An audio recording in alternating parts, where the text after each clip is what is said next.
എന്റെ പേര് സജീവൻ എന്നാണ്. വീട് കോളഞ്ചേരിലാണ്. ഓക്കെ, അപ്പോ നമ്മളെ ടൂറിന്റെ നമ്മളിങ്ങനെ എല്ലാ വർഷവും ടൂറുണ്ട്, എല്ലാ ബാച്ചിനും ടൂറുണ്ട്. അതുകൂടാതെ ഞങ്ങളുടെ സെൻട്രൽ നിന്ന് എല്ലാ മാസവും ടൂർ എന്ന് പ്ലാൻ ചെയ്തിട്ടുണ്ട്. ടൂറിന്റെ ലീഡർ നമ്മുടെ അമീനയാണ്. അമീന നമ്മുടെ അനി ജോർജൊക്കെ വന്നതിന് ശേഷമാണ് ഞങ്ങൾ ടൂർ ഫണ്ട് തന്നെ ആരംഭിച്ചത്. ഇപ്പോ ഈ ബാച്ചിന് പുതിയ ഒരാളെ കിട്ടിയിട്ടുണ്ട്. ഓക്കെ, അപ്പോ നമ്മുടെ ഈ പ്രാവശ്യത്തെ ഇത് ടൂറാണ് കേട്ടോ. ഇത് നമ്മുടെ ഈ യോഗ ആണ്. അതുകൊണ്ട് നമ്മൾ കംപ്ലീറ്റ് ആശ്രമവും അമ്പലവും എന്നൊന്നും വിചാരിക്കണ്ട. ഈ ആശ്രമം തന്നെ വിചാരിക്കാനുള്ള കാരണം, ഒന്നുകിൽ നമ്മൾ ഇഷയിൽ പോകാൻ തീരുമാനിച്ചു, അല്ലെങ്കിൽ ശിവാനന്ദാശ്രമം നെയ്യാൻഡാമിൽ പോകാൻ തീരുമാനിച്ചു. യോഗയായിട്ട് ബന്ധപ്പെട്ട സ്ഥലത്ത് പോകാമല്ലോ എന്ന് വിചാരിച്ചിട്ടാണ് നമ്മളിങ്ങനെ പ്ലാൻ ചെയ്തത്. പക്ഷെ ഇഷയിൽ പോകണമെങ്കിലും ശിവാനന്ദാശ്രമത്തിൽ പോകണമെങ്കിലും മിനിമം ഒരു ദിവസം അവിടെ താമസിക്കണം. അപ്പൊ അത് ഒഴിവാക്കുക. അപ്പോ അന്നന്ന് വരാൻ പറ്റിയ പെരുമ്പാവൂർ തന്നെ അവരൊക്കെ ഇന്ന് പകല് മാത്രമുള്ള പരിപാടിയുള്ളൂ, ഒരു ദിവസം നിൽക്കൂല എന്ന് പറഞ്ഞു. അപ്പൊ അങ്ങനെ അവർ മുമ്പേ പറഞ്ഞു വെച്ചേക്കണാണ്. അപ്പൊ വൺ ഡേ പോകാനാണ് ലേഡീസിന് കൂടുതൽ താല്പര്യം. അങ്ങനെ വന്നപ്പോഴാണ് ഇങ്ങനെ ഒരു നിർദ്ദേശം വന്നതും എന്റെ ഗുരുനാഥനായിട്ടുള്ള അമ്മയെ കാണാമെന്ന് തീരുമാനിച്ചത്. ഞാന്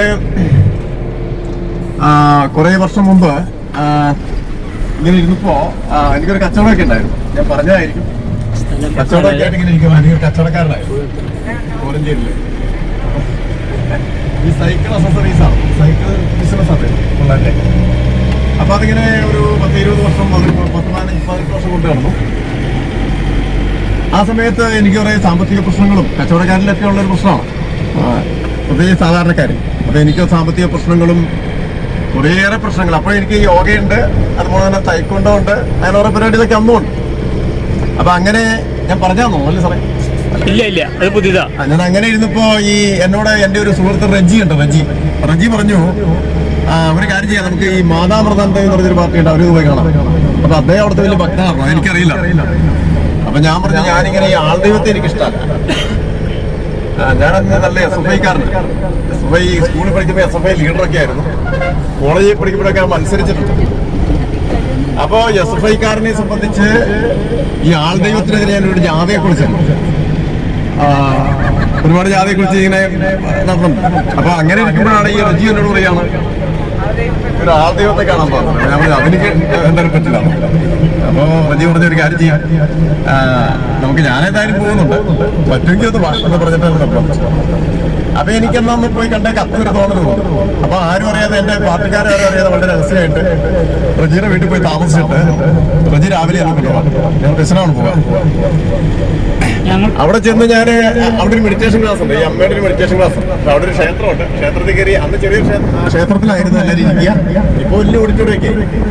അപ്പൊ ഈ ക്ഷേത്രത്തിൽ കയറി ഞാനിങ്ങനെ ഇരിക്കുമ്പോ ഒരു മെഡിറ്റേഷൻ ക്ലാസ് ഉണ്ട്. ആള് വന്നേച്ചൊരു മെഡിറ്റേഷൻ ക്ലാസ് തുടങ്ങി. അപ്പൊ ഈ മെഡിറ്റേഷൻ ക്ലാസ്സിൽ ഇങ്ങനെ ധ്യാനിക്കാനൊക്കെ പറഞ്ഞ് ഇങ്ങനെ ഒരു 1/4 മണിക്കൂർ. അപ്പൊ കണ്ണടച്ചു, യോഗയുള്ളതാണല്ലോ, അതുകൊണ്ട് ഞാനും കണ്ണടച്ചിട്ട് പിന്നെ പറഞ്ഞു തീർന്നവരെ കണ്ണടച്ചുകൊണ്ട് ഇരിക്കുക. മെഡിറ്റേഷനിൽ നമ്മളിങ്ങനെ പറയണം, നിങ്ങൾ കണ്ണടച്ചിരിക്കും, എന്നിട്ട് നിവർന്നിരിക്കൂ, ഒരു പത്രം പിരിച്ചിട്ട് അതിലിരുന്നിട്ട് നിങ്ങളുടെ ഫ്രണ്ടില് ഒരു ചിത്രം വരയ്ക്കൂ, കുങ്കുമം കൊണ്ടേ വരച്ചിട്ട് അതിൻ്റെ നിങ്ങളൊരു ഇഷ്ടമുള്ള ഒരു ദേവീ വിഗ്രഹം അതിന് വെക്കും. എന്നിട്ട് അതിനെ മെഡിറ്റേഷൻ ചിലപ്പോൾ ഇന്നും ഉണ്ടാവുമായിരിക്കും. നിങ്ങൾ കണ്ണടച്ചിരിക്കണം, നിങ്ങൾ എന്നിട്ട് അതിനെ കുളിപ്പിക്കാൻ പറയാം. അപ്പൊ നമ്മുടെ ഒരു ദേവിയെ സങ്കല്പിച്ചിട്ട് കുളിപ്പിക്കുക. കുളിപ്പീര് കഴിഞ്ഞപ്പോ അതിന് ചേല ഉടുപ്പിക്കാൻ പറയാം. അപ്പൊ ഞാൻ അതിനെ ഒരു ചേലയെ കുടിപ്പിച്ചപ്പോ ഡിവൈഫൈക്കാരനാണ്. മെഡിറ്റേഷൻ ക്ലാസ് ഉണ്ട്, മെഡിറ്റേഷൻ ആർക്കും ഇരിക്കാമല്ലോ, നമ്മളങ്ങനെ വലിയ ആൾക്കാർ. അപ്പോ ചേല ഉടുപ്പിച്ചു, നല്ല പട്ടുസാരി ചുവന്ന ഉടുപ്പിച്ചത്. പട്ടുസാരി ഉടുപ്പിച്ച് കഴിഞ്ഞിട്ട് മാല ഇടിക്കാൻ പറഞ്ഞു, മാല ഇടിച്ചു. കാലില് കാൽ പാദപൂജ അടക്കാണ്. ഇപ്പൊ അതിന്റെ ഒരു ഇതാണ്, പാദപൂജ ചെയ്യാൻ പറഞ്ഞു. പാദപൂജ ചന്ദ്രൻ കൊണ്ട് അഭിഷേകം ചെയ്തു, കർപ്പൂരം കൊണ്ട് അഭിഷേകം ചെയ്തു, വെള്ളം ഉപയോഗിച്ചു, പനിനീര് ഉപയോഗിച്ചു. വർഷം ചെയ്തിട്ടില്ല, അറിയാലോ, ഇങ്ങനെയൊക്കെ ചെയ്യാം. അപ്പൊ നമ്മളെല്ലാം ചെയ്ത് അവസാനം ഭസ്മം ഉപയോഗിച്ചിട്ട് ഓം വരച്ചു. അതൊക്കെ പറയണവരൊക്കെ ചെയ്യുന്നുണ്ട്. അതിനുശേഷം ഒരു കിരീടം വെക്കാൻ പറയാം. അപ്പൊ ഒരു കിരീടം എടുത്തു വെച്ചു. എന്നിട്ട് ഒരു മാല ധരിക്കാൻ പറഞ്ഞു. മാല എടുത്തിട്ടു, കാലിൽ കൊലുസിടിയിച്ചു, കയ്യില് ഇതൊക്കെ ഇടിയിച്ചു. എല്ലാം നമ്മളിങ്ങനെ ചെയ്തുകൊണ്ടിരിക്കണം. മെഡിറ്റേഷനാണ്, അതൊരു മെഡിറ്റേഷനാണ്. അങ്ങനെ ചെയ്ത് അവസാനം മെഡിറ്റേഷനൊക്കെ ചെയ്തിട്ട് ഇങ്ങനെ ഇതൊക്കെ വെച്ചിട്ട് മാലയൊക്കെ ഇടിയിച്ച് നമ്മള് കാല് മുതൽ തലവരെ ഇങ്ങനെ കാണാൻ പറ്റും. അപ്പൊ ഇങ്ങനെ കണ്ണടച്ച് കാണുക. കണ്ണടച്ച് നല്ല ഭംഗിയായിട്ട് നമ്മള് ഭംഗിയായിട്ട് പ്രസവിപ്പിച്ചേക്കാണ്. അങ്ങനെ ഇങ്ങനെ കാണുക. ഇങ്ങനെ കണ്ടു കഴിഞ്ഞിട്ട് അവരങ്ങ് പോയി. അപ്പൊ ഞാൻ കണ്ണടച്ച് തന്നെ ഇരിക്കാം. ഇത്തിരി നേരം കഴിഞ്ഞിട്ട് പോയിട്ട് തിരിച്ചു വരും. തിരിച്ചു വന്നിട്ട് ഞാൻ കണ്ണു തുറക്കുമ്പോ ഞാൻ ആ കണ്ട അതേ രൂപത്തില് അതേ കളറിൽ സാരി കൊടുത്ത് അതേ കിരീടം വെച്ച് അതേ മാല വെച്ച് അവിടെ ഇരിക്കുകയാണ്. ഈ അമ്മ അന്നങ്ങനെ വരികയായിരുന്നു, ഇപ്പൊ ഇല്ല കേട്ടോ. അന്ന് ഈ മാതാപ്രധാനന്റെ വഴി ഇതേ രൂപത്തിൽ തന്നെ വന്നിരിക്കും. എനിക്കത് അത്ഭുതമായി പോയി. ഞാനെ കണ്ട് എന്താണോ ഞാൻ കാണിച്ചു വെച്ചാൽ അതുപോലെ തന്നെ വന്നിരിക്കണം. ഇല്ലില്ല, ആയിരക്കണക്കിന് ആൾക്കാരിരിക്കല്ലേ. അവരോട് പറയണ്ടേ? അവര് എന്തിനെ കണ്ടേക്കണം നമുക്ക് പറയാൻ പറ്റില്ലല്ലോ. ഞാൻ ഉടുപ്പിച്ച സാരി, ഞാൻ ഉടുപ്പിച്ച മാലയും ഇന്നുണ്ട് മെഡിറ്റേഷൻ ക്ലാസ് ഇന്നും ഉണ്ടാവും. ഇപ്പൊ ആ മെഡിറ്റേഷൻ ഉണ്ടോ എന്ന് എനിക്കറിയില്ല. ഇപ്പൊ ചോദ്യം ചോദിക്കല്ലേ സാറ് പറയട്ടെ. അപ്പൊ അങ്ങനെ കണ്ടപ്പോ എനിക്കൊരു അത്ഭുതമായി പോയി. അത്ഭുതമായതിനു ശേഷം ഞാനിത് ആരോടും പറഞ്ഞൊന്നുമില്ല. പിന്നെ രഹസ്യമായിട്ട് എനിക്ക് ഈ ചില സാമ്പത്തിക പ്രശ്നമൊക്കെ ഉള്ളതുകൊണ്ടാണല്ലോ പോയത്, വേറെ ഒന്നും പോയതല്ല. അപ്പൊ അവിടെ ചെന്ന് കഴിഞ്ഞപ്പോ എനിക്ക് സംസാരിക്കാൻ വേണ്ടി അങ്ങ് ചെല്ലുമ്പോൾ അവിടെ ഭയങ്കര തിരക്കാണ്. നമ്മളിങ്ങനെ കയറി അങ്ങ് ചെല്ലുമ്പോഴത്തേക്കും നമ്മളെ പിടിക്കുമ്പോഴത്തേക്കും മറ്റന്മാരെ ഒന്ന് വലിച്ചോണ്ട് പോകും. വലിക്കാൻ വേണ്ടി കുറെ പേര് വെക്കുക. നമ്മൾ തൊടു വളരെ പിടിച്ചോണ്ട് പോകും. ഇപ്പൊ ഇന്നൊന്നും ആ സംഭവം. അപ്പൊ എന്നെ അങ്ങനെ പിടിച്ചു എന്നു ഞാൻ പറയാൻ നിൽക്കുമ്പോൾ എന്നെ പിടിച്ചു പോയി. പിന്നെ അങ്ങനെ 8 പ്രാവശ്യം പുള്ളി അറിയാതെ പോയാണ്. ആരെ റജി അറിയാതെ 8 പ്രാവശ്യം രഹസ്യമായിട്ട് ഞാൻ തന്നെ പോയി. അന്ന് വിളില്ല. അപ്പൊ അങ്ങനെ തന്നെ പോയി.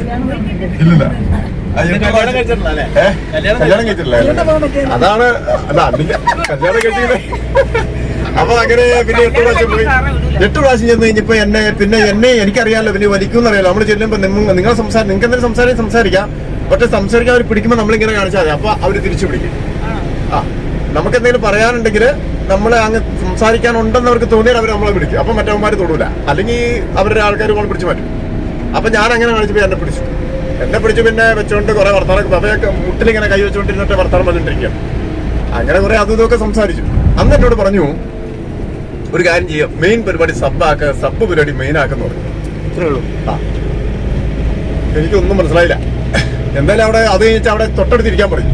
പിന്നെ അവിടെ ഒരു 3-4 മണിക്കൂർ ഈ ഇതിനോട് ചേർന്ന് ഇരുത്തി. എഴുന്നേറ്റ് പോകാൻ പറയണില്ല, ഇരുന്നിരുന്നു മടുത്തു. എഴുന്നേറ്റ് പോകാൻ പറയണില്ല. എനിക്കൊരു പണി എന്താ, ഞാൻ അവിടെ ഇരുന്ന് മടുത്തപ്പോ ഞാൻ ഇറങ്ങി പോകും. പിന്നെ തിരിച്ചു വന്നപ്പോ ഈ മെയിൻ പരിപാടി എന്തായിരുന്നു, എന്റെ കച്ചവടമായിരുന്നു. സബ് വൈകുന്നേരം ഞാൻ ഈ തൈക്കൊണ്ട് പഠിപ്പിക്കാനും യോഗ പഠിപ്പിക്കാനും ചെറുതായിട്ട് നടക്കുകയായിരുന്നു. അപ്പൊ ഞാൻ അതിങ്ങനെ മനസ്സിലാക്കിയിട്ട് ഈ സാധനം വേറൊരാളുടെ തലയിൽ ഏൽപ്പിച്ചു കൊടുത്തു. ഏതോ എന്റെ കച്ചവടം. അതെ, അത് ചെറിയ പൈസക്ക് അത് വിറ്റതിന് ശേഷമാണ് ഈ ഫീൽഡിലേക്ക് വന്നത്. യോഗ ഫുൾ ടൈം ആക്കി. ഫുൾ ടൈം ആക്കിയതിന് ശേഷം പിന്നെ ഞാൻ എന്നെ അവിടെ ഈ സുനാമി ബാധിതരെ പഠിപ്പിക്കാൻ വേണ്ടി ഞാൻ 6000 പേരെ അവിടെ പോയി പഠിപ്പിക്കണ്ടേ. ആലപ്പുഴ ജില്ലയെ ആലപ്പാട്ട് പഞ്ചായത്ത് മുഴുവൻ ആളുകളെയും അവിടെ കൊണ്ടുവന്ന് യോഗ പഠിപ്പിക്കണ്ടേ. അപ്പൊ ഞങ്ങളുടെ 5-6 പേരുണ്ടായിരുന്നു. 6000 പേരുടെ ക്ലാസ് അവിടെ നടന്നു. ഈ വല്ലവർക്കും വേണ്ടി അവിടുന്ന് ഫ്രീ ആയിട്ട് ഫുഡും ഡ്രസ്സും മാലയും നമ്മൾ തന്നെ അതും ഇതും പുസ്തകങ്ങളും ഒക്കെ കൊടുക്കുമായിരുന്നു. അപ്പൊ എനിക്ക് കുറെ അതും ഇതൊക്കെ എനിക്കും തന്നു. അങ്ങനെ ഞങ്ങൾ അവിടെ അതിനുശേഷം എന്നെ അവിടുത്തെ അമൃത കോളേജിലേക്ക് നിയമിച്ചു. അമൃത കോളേജിൽ ഞാനൊരു 2 വർഷം അവിടെ ക്ലാസ് എടുക്കാൻ വേണ്ടി നിയമിച്ചു. ചെറിയ പൈസയൊക്കെ ഉള്ളൂ കേട്ടോ. കോളേജ് അവിടെ നമുക്ക് പോകുമ്പോ കാണാം. ഈ അമൃതപുരി തന്നെ. അമൃതപുരി എന്ന് വെച്ചാൽ കായലിന്റെ ചേർന്ന കായലിന് ഇക്കരെയാണ് ഈ കോളേജ്. കോളേജിൽ ഞാൻ 2 വർഷം പഠിപ്പിച്ചു. പിന്നെ ഞാൻ എന്റെ ഒരു ശിഷ്യൻ ഒരു ഗിരീഷ് ഉണ്ട്, ഇടുക്കിക്കാരനാണ്. ഗിരീഷിനെ അവിടെ ഏൽപ്പിച്ചിങ്ങ് പോകുന്നു. ഗിരീഷാണ് അവിടെ ആയുർവേദത്തിലും ഒക്കെ. ഗിരീഷ് ഇപ്പൊ അത് നിർത്തിയിട്ട് ഗിരീഷ് ഇപ്പൊ ഇടുക്കിക്ക് തിരിച്ചു പോയി. ഗിരീഷ് ഇപ്പോഴും ഇവിടെ ഉണ്ടായിരുന്ന. അപ്പൊ എനിക്ക് ഈ ഫീൽഡിലേക്ക് എന്നെ കൊണ്ടുവന്നത് തന്നെ, ഈ യോഗയിലേക്ക് എന്നെ കൊണ്ടുവന്നത് ഈ നിർദ്ദേശപ്രകാരമാണ്. അപ്പൊ ഞാൻ എന്റെ ഗുരുവായിട്ട് സങ്കല്പിച്ച അന്ന് മുതൽ കൃത്യമായിട്ട് അത് ഈ കാര്യങ്ങൾ ഫോളോ അപ്പ് ചെയ്യുന്നുണ്ട്. അതുകൊണ്ട് വലിയ ബുദ്ധിമുട്ടൊന്നും ഉണ്ടായിട്ടില്ല. ഞാൻ നിങ്ങൾക്ക് പരിചയപ്പെടുത്താൻ പറ്റിയ ഒരാളെ എന്റെ ഗുരുവാവൻ എന്ന് പറയാം, ഗോപാലകൃഷ്ണേട്ടനാണ്. ഗോപാലകൃഷ്ണേട്ടൻ ഞങ്ങൾ വർഷങ്ങളായിട്ട് പരിചയമുണ്ട്. ഗോപാലകൃഷ്ണേട്ടൻ ഒരിക്കൽ അമ്മയെ കാണാൻ പോയി. പിന്നെ അവിടെ കണ്ടതിന് ശേഷം അതിനെ കുറിച്ച് എന്തെങ്കിലും അഭിപ്രായങ്ങളുടെ ഗോപാലകൃഷ്ണൻ പറയും. ഗോപാലകൃഷ്ണൻ കണ്ട ആളാണ്. കണ്ടതിന് ശേഷം ഇപ്പൊ എനിക്ക് ഫാമിലി ഫുള്ള് എല്ലാ മാസവും ചേച്ചിയും മകനും അടക്കം എല്ലാവരും എല്ലാ മാസവും പോകുന്നവരാണ്. എല്ലാ കാര്യങ്ങളിലും ഇടപെടുന്നതാണ്. അമൃതയായിട്ട് ബന്ധപ്പെട്ട ഹോസ്പിറ്റലിലെ കാര്യങ്ങളൊക്കെ ചാർജ് ഗോപാലകൃഷ്ണനാണ്. അന്ന് വിളിച്ച ആളാണ്. അപ്പൊ ഗോപാലകൃഷ്ണനെ വിളിച്ച് നിങ്ങൾക്ക് ഹോസ്പിറ്റലുമായിട്ട് ബന്ധപ്പെട്ട കാര്യങ്ങൾക്കൊക്കെ ഇടപെടാനുള്ള കാര്യം ഞാൻ എന്തെങ്കിലും ആവശ്യമുണ്ടെങ്കിൽ അങ്ങനെ ചെയ്യാറ്. അപ്പോൾ അദ്ദേഹത്തെ നമ്മുടെ കൂടെ കിട്ടി എന്നുള്ളത് വളരെ പ്രധാനപ്പെട്ട സംഗതിയാണ്. അവിടുത്തെ അനുഭവങ്ങളെ കുറിച്ച് എന്തെങ്കിലുമൊക്കെ ഉണ്ടെങ്കിൽ അദ്ദേഹത്തിന് വേറെ അനുഭവങ്ങളും കാര്യങ്ങളും ഉണ്ടാവും. ഞാൻ അതിനുശേഷം എനിക്ക് കല്യാണം കഴിച്ചതിന് ശേഷം ഇവളെയും കൊണ്ട് പോയി. പിന്നെ എൻ്റെ മകന്റെ ചോറൂണ് എഴുത്തിനെഴുത്തൊക്കെ പിന്നെ അവിടെയാണ്. എല്ലാം അവിടെ അങ്ങ് നിർത്തി. ഇവനെയൊക്കെ അവിടെ കൊണ്ട് ചോറ് കൊടുത്തതും എഴുത്തിനെഴുത്തതൊക്കെ ക്ഷേത്രങ്ങളിലല്ല കൊണ്ടുപോയത്. എന്റെ മകൻ അപ്പൊ മക്കളെയൊക്കെ ക്ഷേത്രങ്ങളിലല്ല കൊണ്ടുപോയത്, അവിടെ കൊണ്ടുപോയത്. അപ്പൊ ഞാന് ഒരു സ്പെഷ്യൽ വ്യക്തി എന്ന നിലയിലേക്ക് നമ്മുടെ ഗോപാലകൃഷ്ണനായിട്ട് ഒന്ന് പരിചയപ്പെടുന്നത്. ഗോപാലകൃഷ്ണൻ നിങ്ങൾ സംസാരിക്കും.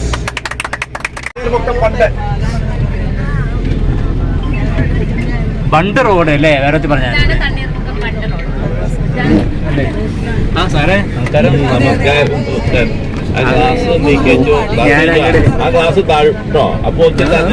മോനെ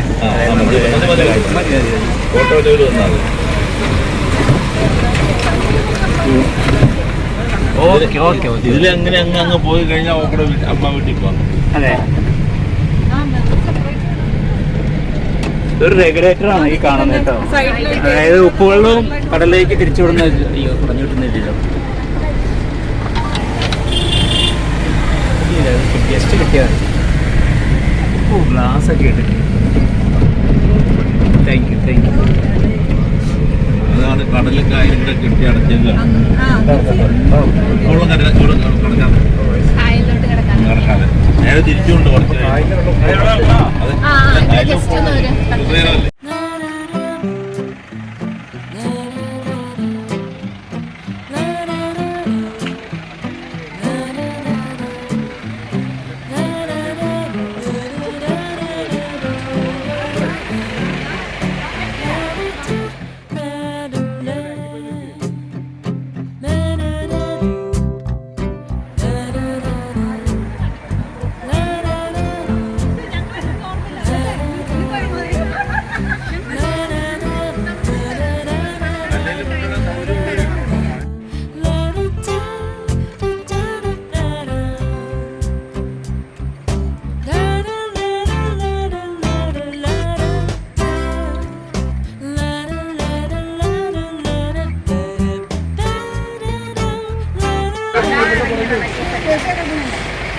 ഫോട്ടോ എടുത്തുതരാം. ആ ക്യാമറ കൊണ്ടാ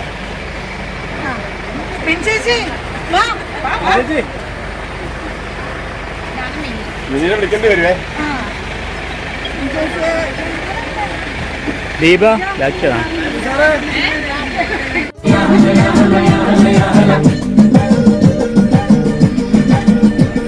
ഇതിന്റെ അരക്കൊന്നും കണ്ടല്ലോ. അവളെ ഞാൻ ആകിൻസോടെ വിളിച്ചോണ്ടോ ആൾട്ടെന്ന് പറഞ്ഞില്ല. ഉണ്ടെങ്കിൽ ആക്കിയിട്ട് ഞാനിനി എത്തത്തിരിക്കും. ഓടി വന്നേ കണ്ടോ. നോക്കാടി ആരാദ്യം വന്ന് വണ്ടി കയറാൻ ഇടിയാണോ? സൈഡ് സീറ്റ് വേണ്ട.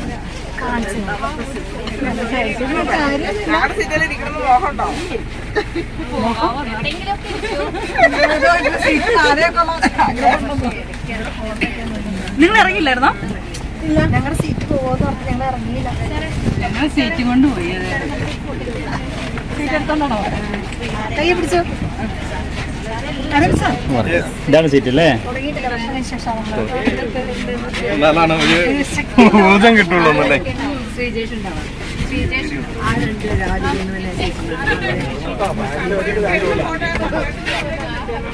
ബാഗിൽ വെച്ചാൽ എന്തെങ്കിലും കൊടുക്കാം. വിശന്നിട്ട് കൊള്ള നോക്കി കഴിക്കാൻ പോവാ. നോക്കി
അവരെല്ലാരും പോകുന്നില്ലേ?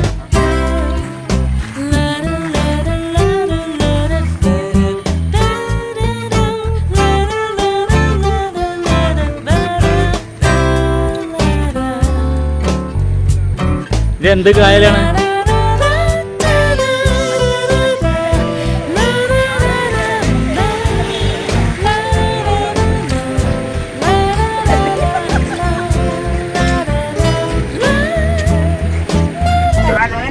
എന്റെ മകൻ. അപ്പൊ മക്കളെയൊക്കെ ക്ഷേത്രങ്ങളിലല്ല കൊണ്ടുപോയത്, അവിടെ കൊണ്ടുപോയത്. പരിചയപ്പെടുത്തണം. അപ്പൊ ഞാന് ഒരു സ്പെഷ്യൽ വ്യക്തി എന്ന നിലയിലേക്ക് നമ്മുടെ ഗോപാലകൃഷ്ണനായിട്ട് ഒന്ന് പരിചയപ്പെടുന്നത്. ഗോപാലകൃഷ്ണൻ നിങ്ങൾ സംസാരിക്കും. എന്റെ നടപ്പ് കണ്ടാൽ പെട്ടെന്ന് മനസ്സിലാവും. അതുകൊണ്ട് ഇനി രണ്ടാമതൊരു ഇൻട്രൊഡക്ഷൻ ആവശ്യമില്ല, പറയാണ്. സജീവൻ പറഞ്ഞിരുന്നല്ലോ ഇങ്ങനെ വള്ളിക്കാവ് പോയ കാര്യമൊക്കെ. ഞാൻ പഠിച്ചിരിക്കുന്നത് ഈ നിങ്ങൾ പഠിച്ചുകൊണ്ടിരിക്കുന്നത് പോലെ തന്നെ SRCയിൽ ഞാൻ ഒരു കൗൺസിലിംഗ് കോഴ്സ് കഴിഞ്ഞിരിക്കുന്ന ആളാണ്. നിങ്ങൾ പഠിച്ചിരിക്കുന്ന SRC തന്നെ ഞാൻ പഠിച്ചു കഴിഞ്ഞിരിക്കുകയാണ്. ഞാൻ പഠിച്ചിരിക്കുന്ന MA സോഷ്യോളജി ആയിരുന്നു. അപ്പൊ അത് കൗൺസിലിങ്ങോട് കൂടി ഇരിക്കുന്നത് പഠിച്ചാണ്. ഈ സൈക്കോളജിയിൽ ഒരു കാര്യമുള്ളതെന്ന് വെച്ച് കഴിഞ്ഞാൽ ആരെങ്കിലും എന്തെങ്കിലുമൊക്കെ ഒന്ന് ചെയ്തിട്ടുണ്ടാവും. നമ്മുടെ സാധാരണ രീതിയിൽ കൂടുതൽ കാണുന്നത് പള്ളികളിലാണ്. ഈ പള്ളികളിലൊക്കെ ചെന്ന് കഴിയുമ്പോഴത്തേക്ക് ആർക്കും ഇതൊരു അനുഭവം ഉണ്ടാവും, എങ്ങനെയെങ്കിലൊക്കെ ഒന്നുണ്ടാവും. ഇത്രയും കാലം വളരെ കഷ്ടപ്പെട്ടൊക്കെ ജീവിച്ച ഒരാൾക്ക് പെട്ടെന്ന് ഒരു ദിവസം ലോട്ടറി കിട്ടേ, അല്ലെങ്കിൽ അവന്റെ മോന് ജോലി കിട്ടേ, അങ്ങനെയൊക്കെ ചെയ്യും. അങ്ങനെയൊക്കെ പറഞ്ഞു കഴിയുമ്പോഴേക്കും അതൊരു ആളുകൾ പറയും, അത് പിന്നെ ഒരു സാക്ഷ്യം പറയലായിട്ട് വരും. അപ്പൊ ഞാൻ അതുകൊണ്ട് ഇങ്ങനെ പറഞ്ഞു വരുമ്പോൾ ഒരു സാക്ഷ്യം പറയലാണ് എന്ന് തോന്നുകയാണെങ്കിൽ സദയം ക്ഷമിക്കുക. ഇദ്ദേഹം പറഞ്ഞ മാതിരി ഞാനും അദ്ദേഹത്തിന്റെ ഡിപ്പാർട്ട്മെന്റിൽ തന്നെ പഠിച്ചതാണ്. ഞാൻ SFI-കാരനായിരുന്നു. കോളേജിൽ കോളേജിൽ പഠിക്കുമ്പോൾ BSc പഠിക്കുമ്പോൾ ഞാൻ SFI-കാരൻ തന്നെയായിരുന്നു. ഇത് കഴിഞ്ഞിട്ട് 1986 ഞാൻ ഇങ്ങനെ വള്ളിക്കാവ് ആശ്രമത്തിലേക്കൊക്കെ പോണത്. 1986 പോകുമ്പോൾ എന്താ വെച്ചാൽ ഞാൻ ക്ഷേത്രവിശ്വാസിയായിരുന്നു. പക്ഷെ ഇതുപോലത്തുള്ള ആൾ ദൈവങ്ങൾ വിശ്വസിച്ചിരുന്നില്ല. ഈ ആൾ ദൈവങ്ങൾ എന്നുള്ളതിന് ഡെഫിനിഷൻ ഉണ്ടായിരുന്നു. അത് കഴിഞ്ഞാണ് എനിക്ക് പിന്നീടാണ് മനസ്സിലായത് യേശു ക്രിസ്തുവും മുഹമ്മദ് നബിയും ഭഗവാൻ കൃഷ്ണനും അയ്യപ്പസ്വാമിയും എല്ലാവരും ആളുകൾ തന്നെയായിരുന്നു. സത്യസായിബാബ ആളുകൾ തന്നെയായിരുന്നു. ഈ മനുഷ്യ സമൂഹത്തിന്റെ ഇടയിൽ വന്ന് പിറന്നു കഴിഞ്ഞാൽ ഒരു മനുഷ്യ രൂപത്തിലുണ്ടെങ്കിൽ മാത്രമേ ആളുകൾ അംഗീകരിക്കുള്ളൂ. കാറ്റിന്റെയും വെളിച്ചത്തിന്റെയും ശക്തിയുടെയും രൂപത്തിലൊന്നും മനുഷ്യൻ അംഗീകരിക്കില്ല. അതുകൊണ്ട് മനുഷ്യരൂപം എടുത്തേ പറ്റുള്ളൂ. അതിങ്ങനെ നമുക്കും ഞാനിപ്പോ എന്നോട് കൂടുതൽ പറഞ്ഞാൽ കുഴപ്പമില്ലല്ലോ അല്ലേ? ഈ ഭഗവത്ഗീതയില് ഭഗവാൻ കൃഷ്ണൻ അർജുനൊരു കുറച്ച് മെസ്സേജസ് കൊടുക്കുന്നുണ്ട്. ആ കൊടുക്കുന്ന സമയത്ത് അർജുനൻ പറയും, അയ്യോ ഇതെന്താ ഇങ്ങനെയൊക്കെ പറയണേ, ഈ പ്രപഞ്ചത്തിൽ ഇത് ഉണ്ടോ എന്ന് ചോദിക്കും. അപ്പൊ അർജുനൻ തിരിച്ചു പറയുന്നുണ്ട്, ഇത് പണ്ട് പോലെ ഞാനിത് ചെയ്തേക്കണാണ്, നീ മറന്നിട്ടാണ്. ഈ ഉപദേശമൊക്കെ പണ്ടേ നിനക്ക് തന്നിട്ടുണ്ട്. നിന്റെ ജന്മജന്മാന്തരങ്ങളായിട്ടുള്ള കർമ്മങ്ങൾ കൊണ്ട് നീ മറന്നുപോയിട്ടുണ്ട്, അതാണ് കാര്യം എന്നാണ് പറയണേ. അപ്പൊ എന്ന് പറഞ്ഞ പോലെ പഴയ ജന്മങ്ങളിലെ കാര്യങ്ങൾ നമുക്കറിയില്ല. അതുകൊണ്ട് പഴയ ജന്മത്തില് ഇപ്പൊ ഈ പറഞ്ഞമാതിരി മാതാമൃതാന്തമയി ദേവി എന്ന അമ്മയൊക്കെ ആരായിരുന്നു എന്ന് നമുക്കറിയില്ല. ഈ ദൈവികമായ പരിവേഷങ്ങൾ പല കാലദേശങ്ങളനുസരിച്ചല്ലാതെ പല സ്ഥലത്തും ജനിച്ചുകൊണ്ടേയിരിക്കും. അത് ചിലപ്പോൾ യേശു ക്രിസ്തു ആയിരിക്കും, ഇനി അപ്പുറത്ത് വേറെ ആരെങ്കിലും ജനിക്കുന്നുണ്ടാവും, ഇപ്പുറത്ത് ചിലപ്പോൾ നബി ജനിക്കുന്നുണ്ടാവും, ഒരു കൃഷ്ണൻ ജനിക്കുന്നുണ്ടാവും. അതിങ്ങനെ കാലങ്ങളനുസരിച്ച് ഈ പ്രപഞ്ചത്തിൽ ഉണ്ടായിക്കൊണ്ടിരിക്കും. അപ്പൊ എത്തീസ്റ്റ് ആയിട്ടുള്ള ആളുകളുണ്ട്, നമ്മുടെ കൂടെ ഉണ്ട്. വിശ്വാസം ഇല്ലാത്ത ആളുകൾ നമ്മുടെ കൂടെ ഉണ്ട്, എനിക്കറിയാം. ഉണ്ടായിരുന്നില്ലാത്ത ആളുകൾ എനിക്കറിയാം. അവരോട് ചോദിച്ചാലും നമ്മുടെ പ്രപഞ്ചത്തെ കുറിച്ചുള്ള ഉത്തരങ്ങൾ പറയാനാവില്ല. പ്രപഞ്ചത്തിൽ എന്താ വെച്ച് കഴിഞ്ഞാൽ നമ്മുടെ സൂര്യനെ എടുത്ത് നോക്കിക്കഴിഞ്ഞാല് ഹൈഡ്രജൻ ഹീലിയം ഹൈഡ്രജൻ ആവുകയും ചെയ്തുകൊണ്ടിരുന്ന ഒരു പ്രവൃത്തി നടക്കുന്നതുകൊണ്ടാണ് നമുക്ക് ഡെയിലി സോളാർ എനർജി കിട്ടുന്നത്, ഭൂമി കറങ്ങുന്നതും. അതിന്റെ പിന്നിലുള്ള ആകെ തുകയായിട്ടുള്ള ഒരു എനർജി ഈശ്വരൻ തന്നെയാണ്. എനിവേ, ഞാനിങ്ങനെ വള്ളിക്കാവ് പോയ കാര്യം മാത്രം പറഞ്ഞിട്ടങ്ങ് അവസാനിപ്പിക്കാം. 1986 നമ്മൾ ജോലി കഴിഞ്ഞിട്ട് ആ സമയത്തൊന്ന് വള്ളിക്കാവ് ആശ്രമത്തിൽ പോയിട്ടുണ്ടായിരുന്നു. അപ്പൊ അമ്മ എന്നൊന്നും അന്ന് വിളിച്ചിരുന്നില്ല. അതായത് അമ്മ ചോദിച്ചു എന്തിനു വന്നു എന്ന് ചോദിച്ചു. അപ്പൊ ഞാൻ എൻ്റെ ഈ ചൂണ്ടുവരൽ ഉയർത്തിയിട്ട് ഒന്ന് കാണാൻ എന്ന് പറഞ്ഞിരുന്നു. ഈ ചൂണ്ടുവരലിൽ ഭയങ്കര ഹൈ പവറാണ്. ചൂണ്ടി നമ്മൾ എന്തെങ്കിലും സംസാരിച്ചു വെച്ചാൽ പഴയ മുനിമാരൊക്കെ ശപിക്കണുണ്ടല്ലോ ചൂണ്ടി പറഞ്ഞിട്ട്. അപ്പൊ അന്ന് പറഞ്ഞു കഴിയുമ്പോഴത്തേക്കും ഒന്ന് കാണാനാണെന്ന് പറഞ്ഞു. അമ്മ ജസ്റ്റ് ഒന്ന് ടച്ച് ചെയ്തിരുന്നു. അത് നമ്മുടെ നെറ്റിയിലാണ് ടച്ച് ചെയ്തത്. ആ നെറ്റിയിൽ ടച്ച് ചെയ്ത് കഴിഞ്ഞൊരു മൂലയ്ക്ക് ഇരുന്നോളാൻ പറഞ്ഞു. 1.25 മണിക്കൂർ. അത് അപ്പൊ ആ സമയത്ത് തന്നെ ഒരുപക്ഷെ നമ്മുടെ മനസ്സിന്റെ പ്രശ്നങ്ങളായിരിക്കാം, അവിടുത്തെ എനർജി ഹൈ പവർ ആയതുകൊണ്ടാവാം നമ്മുടെ ബോധമണ്ഡലങ്ങളിൽ നിന്ന് കാര്യങ്ങൾ മറന്നുപോയിരുന്നു. ബോധമില്ലാതായി പോയി പെട്ടെന്ന്. അവിടെ ചാരിയിരിക്കേണ്ടി വന്നു. 1.25 മണിക്കൂറോളം അവിടെ ചാരിയിരിക്കേണ്ടി വന്നു. അപ്പോഴും നമ്മൾ വിചാരിച്ചാൽ മജീഷ്യൻസ് ചെയ്യാൻ പറ്റും. മജീഷ്യൻസും സൈക്കോളജിക്കലി ഒക്കെ ചെയ്യാവുന്ന കാര്യങ്ങളാണ്. ഹിപ്നോട്ടിസം ഒക്കെ ചെയ്യാവുന്ന കാര്യങ്ങളായിരിക്കും എന്നോർത്ത് വിശ്വസിച്ചു. പിന്നെ ഇത് അറിയാനായിട്ട് പോയി കഴിഞ്ഞപ്പോൾ ഭയങ്കരമായ അനുഭവങ്ങളാണ് പറയണത്. ഇപ്പൊ ഈ മെന്റലിസംകാർ പറഞ്ഞ മാതിരിയുള്ള നിങ്ങളുടെ പോക്കറ്റിൽ കിടക്കുന്ന ലോട്ടറിയുടെ നമ്പറൊന്നല്ല പറയണേ, ജീവിതം എങ്ങനെ കൊണ്ടുപോകണം എന്നത്, ഈശ്വരനെ എങ്ങനെ അന്വേഷിക്കണം എന്നുള്ളൊരു നോളജായിരുന്നു നമുക്ക് ഉണ്ടാക്കി തന്നിരുന്നത്. ഓരോ സമയത്തും ഓരോ അനുഭവങ്ങളും എക്സൈറ്റഡ് ആയിട്ട് ഓരോ കാര്യങ്ങളൊക്കെ നിങ്ങൾ പറഞ്ഞു തന്നുകൊണ്ടിരിക്കും, ഓരോ കാര്യങ്ങളും ഓരോ പഠനങ്ങളായിട്ട് തന്നുകൊണ്ടിരിക്കും. നമ്മളെ മറച്ചു പിടിക്കുന്ന പല കാര്യങ്ങളൊക്കെ ചില സമയത്ത് പറഞ്ഞിരിക്കും. ഇപ്പം എന്താ ഒരു പെട്ടെന്നൊരു എക്സാമ്പിൾ പറഞ്ഞാൽ വെച്ച് കഴിഞ്ഞാൽ, ഞാനൊരു സ്ഥലത്ത് കയറി ചെല്ലുമ്പോൾ എന്നോട് ചോദിച്ചു, എടാ ചോറ് കളയുന്നത് ശരിയാണെന്ന് ചോദിച്ചു. നീ ചോറ് കളയാമോ, അത് ശരിയാണോ? അപ്പം എൻ്റെ ലൈഫിലൊന്നും അങ്ങനെ ചോറൊന്നും കളഞ്ഞിട്ടില്ല. അപ്പം ഞാനത് ഇല്ലയെന്നും പറഞ്ഞില്ല, ഞാനവിടെ ഇങ്ങനെ മാറിയുന്നുള്ളൂ. കുറെ കഴിഞ്ഞിട്ട് കുറേ വഴക്ക് പറഞ്ഞു അവിടെ നിന്നിട്ട് ആ വഴക്കൊക്കെ കേട്ട് നമ്മുടെ ഒരു ഈഗോ ഉണ്ടല്ലോ, നമ്മുടെ ഈ ഇത്തിരി എഡ്യൂക്കേഷൻ ഉണ്ടെങ്കിൽ നല്ല നല്ല ജോലിയിലൊക്കെ നിൽക്കണം. ആ ഈ കുറേ ഉള്ളതുകൊണ്ട് അങ്ങനെ നിന്നു. കുറെ കഴിഞ്ഞ് തലതാഴ്ത്തി പോന്നു. പിന്നീടാണ് മനസ്സിലായത്, ഞാൻ മുകളിലേക്ക് കയറി പോണ സമയത്ത് ഒരാൾ ഒരു ബണ്ടിൽ ചോറ് മേടിച്ചു, ഒരു പാത്രം നിറച്ച് ചോറ് മേടിച്ചിട്ട് കൊണ്ട് കളയുന്നുണ്ടായിരുന്നു. അതിന് മുമ്പ് വരെ, അതിന്റെ തലേദിവസം വരെ അതുപോലെ കാര്യങ്ങൾ നടക്കുന്ന സമയത്ത് നമ്മളവിടെ പാത്രം കഴുകാൻ നിന്നിട്ടുണ്ട് ഒത്തിരി പ്രാവശ്യം. ആ സമയത്ത് ഒരു ചോറെങ്കിലും കളഞ്ഞാൽ നമ്മളെപ്പോഴും അവർ പിടിക്കും. ചോറ് കളയുമ്പോൾ നിങ്ങൾ ആവശ്യമുള്ള മാത്രം മേടിക്കും എന്ന് പറയാറുണ്ട്. അപ്പൊ അതന്ന് പറഞ്ഞില്ല ഞാൻ, അതുകൊണ്ടാണ് ആ ചോദ്യം എന്ന് എനിക്ക് മനസ്സിലായി. പിന്നീട് അന്ന് പറയുന്ന അനുഭവങ്ങൾ തന്നെയായിരുന്നു, അനുഭവങ്ങൾക്ക് വേണ്ടി അന്വേഷണമായിരുന്നു. അങ്ങനെ അന്വേഷിക്കുമ്പോഴാണ് നമുക്ക് എവിടെയും അനുഭവങ്ങൾ കിട്ടുന്നത്. പിന്നെ അങ്ങനെ ചെറുതായി വന്ന് ഇപ്പൊ ആ ഗുരുനാഥ എന്നുള്ള കാലുപരി ഒരു ദേവി എന്നുള്ള സന്ദർഭത്തിലേക്ക് മാറി പോയിക്കൊണ്ടിരിക്കുന്നു. ദേവി എന്ന് വെച്ചാൽ മറ്റൊരു കാര്യോട് പറയുന്നുണ്ട്, ഞാൻ ഈ ഭൗതിക തലത്തിൽ മാത്രം നിൽക്കുന്ന ആളാണ്, ആത്മീയമായ അന്വേഷണം മാത്രമേ എനിക്കുള്ളൂ. ജീവിതം ഭൗതിക തലത്തിൽ തന്നെയാണ്. ഇപ്പൊ നിങ്ങളുടെ യാത്ര പോകുന്നതായി തന്നെ ഞാൻ ഫ്രീക്വന്റ് 6 മാസം കൊണ്ട് ടൂർ കണ്ടക്ട് ചെയ്തുകൊണ്ടിരിക്കുകയാണ് ഓരോ സ്ഥലങ്ങളിലേക്കും. ഈവൻ നോർത്ത് ഇന്ത്യ ഒക്കെ പോകാറുണ്ട്. അത് ഈ തലങ്ങളിൽ തന്നെയാണ് നിൽക്കുന്നത്. നമ്മുടെ ഓരോ ഫേറ്റ് അനുസരിച്ചാണല്ലോ നമുക്ക് ഒരു ജീവിതം കിട്ടുന്നത്. എന്നെ സംബന്ധിച്ചിട്ട് ഇതുപോലേക്ക് എത്താനേ പറ്റുള്ളായിരിക്കാം, അതുകൊണ്ട് അങ്ങനെ നിൽക്കുന്നു. എന്തായാലും നമ്മളെല്ലാം അന്വേഷിക്കേണ്ടത് ഞാൻ ആരാണെന്നാണ്. അപ്പോൾ നമ്മൾ എൻ്റെ പേരാദ്യം ഗോപാലകൃഷ്ണൻ എന്ന് പറഞ്ഞു, അതൊരു നാമം മാത്രമാണ്. നമ്മളുടെ അന്വേഷണം എപ്പോഴും ഞാൻ ആരാണെന്നാണ്. ഞാൻ ഈ കോലഞ്ചേരി യോഗയിൽ, സജീവിൻ്റെ യോഗയിൽ ചെല്ലുന്ന സമയം എന്ന് വെച്ച് കഴിഞ്ഞാൽ, ഓഫീസിലെ വർക്കിന്റെ ഭയങ്കര ടെൻഷൻ മൂത്ത് ഒരു നിവൃത്തിയില്ലാതെ എന്ത് ചെയ്യണമെന്ന് അറിയില്ലാത്തൊരു അവസ്ഥയിലാണ് അവിടെ ചെന്നത്. ആ സമയത്ത് രാത്രി വരാൻ പറഞ്ഞു, ഒന്ന് യോഗ ചെയ്യാൻ പറഞ്ഞു. ആ യോഗയിൽ കൂടിയാണ് മനസ്സും ശരീരവും ഒന്നിക്കുന്നൊരു നിമിഷമാണ് യോഗ. അങ്ങനെയാണ് എനിക്ക് അതിൽ നിന്ന് മുക്തി കിട്ടിയതും പിന്നെ യോഗ പ്രാക്ടീസ് ചെയ്തതും പിന്നെ ഫോളോ ചെയ്യാൻ പറ്റിയതും. ഇപ്പോഴും കഴിയുന്നത്ര മാതിരി സൂര്യ നമസ്കാരം അതൊക്കെ ചെയ്തിരിക്കുന്നുണ്ട്. ഇത്രയൊക്കെയാണ് എന്നെ കുറിച്ച് പറയാനുള്ളൂ. പിന്നെ ഇത്രയും പറഞ്ഞു തന്നെ കൂടുതലാണെന്ന് തോന്നുന്നുണ്ട്. സദയം വിട്ടുകളയുക. പരിചയപ്പെടുത്തലൊക്കെ സജിനിയാണ്. ഇനിയുള്ള പ്രോഗ്രാം കണ്ടക്ട് ചെയ്യുന്നത്, സ്റ്റാർട്ട് ചെയ്യുന്നതൊക്കെ സജിനിയാണ്. സജിനി ഏൽപ്പിക്കുകയാണ്. സജിനിയെ കുറിച്ച് പറയാം. സജിനി ഡെൻകെയറില് അവിടുത്തെ എന്താ ചാർജ്? മാർക്കറ്റിംഗ് കമ്മ്യൂണിക്കേഷൻ ഡിപ്പാർട്ട്മെന്റിന്റെ മാനേജറാണ്.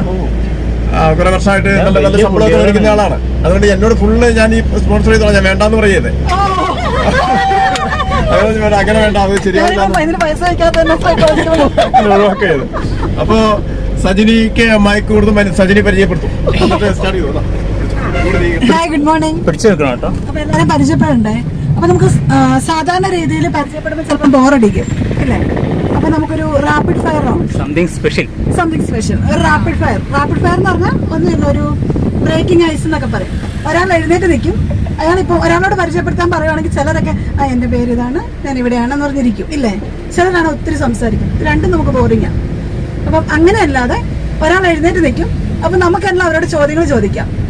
അവരെന്താണ്, അവരെ കുറിച്ച് എന്തറിയണം അതൊക്കെ ചോദിക്കാം. ഓക്കെ അല്ലേ? അതല്ലേ നല്ലത്? സ്റ്റാർട്ട് ചെയ്യാം. തുടക്കം ആരായിരിക്കും? അല്ലല്ല,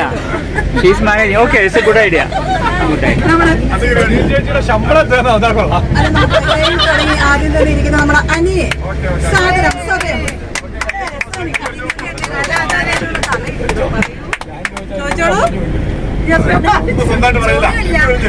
ചോദിക്കാനാ പറഞ്ഞ. ആദ്യം തന്നെ കണ്ടപ്പോഴേ ഒരു ആണ് ആണെന്ന്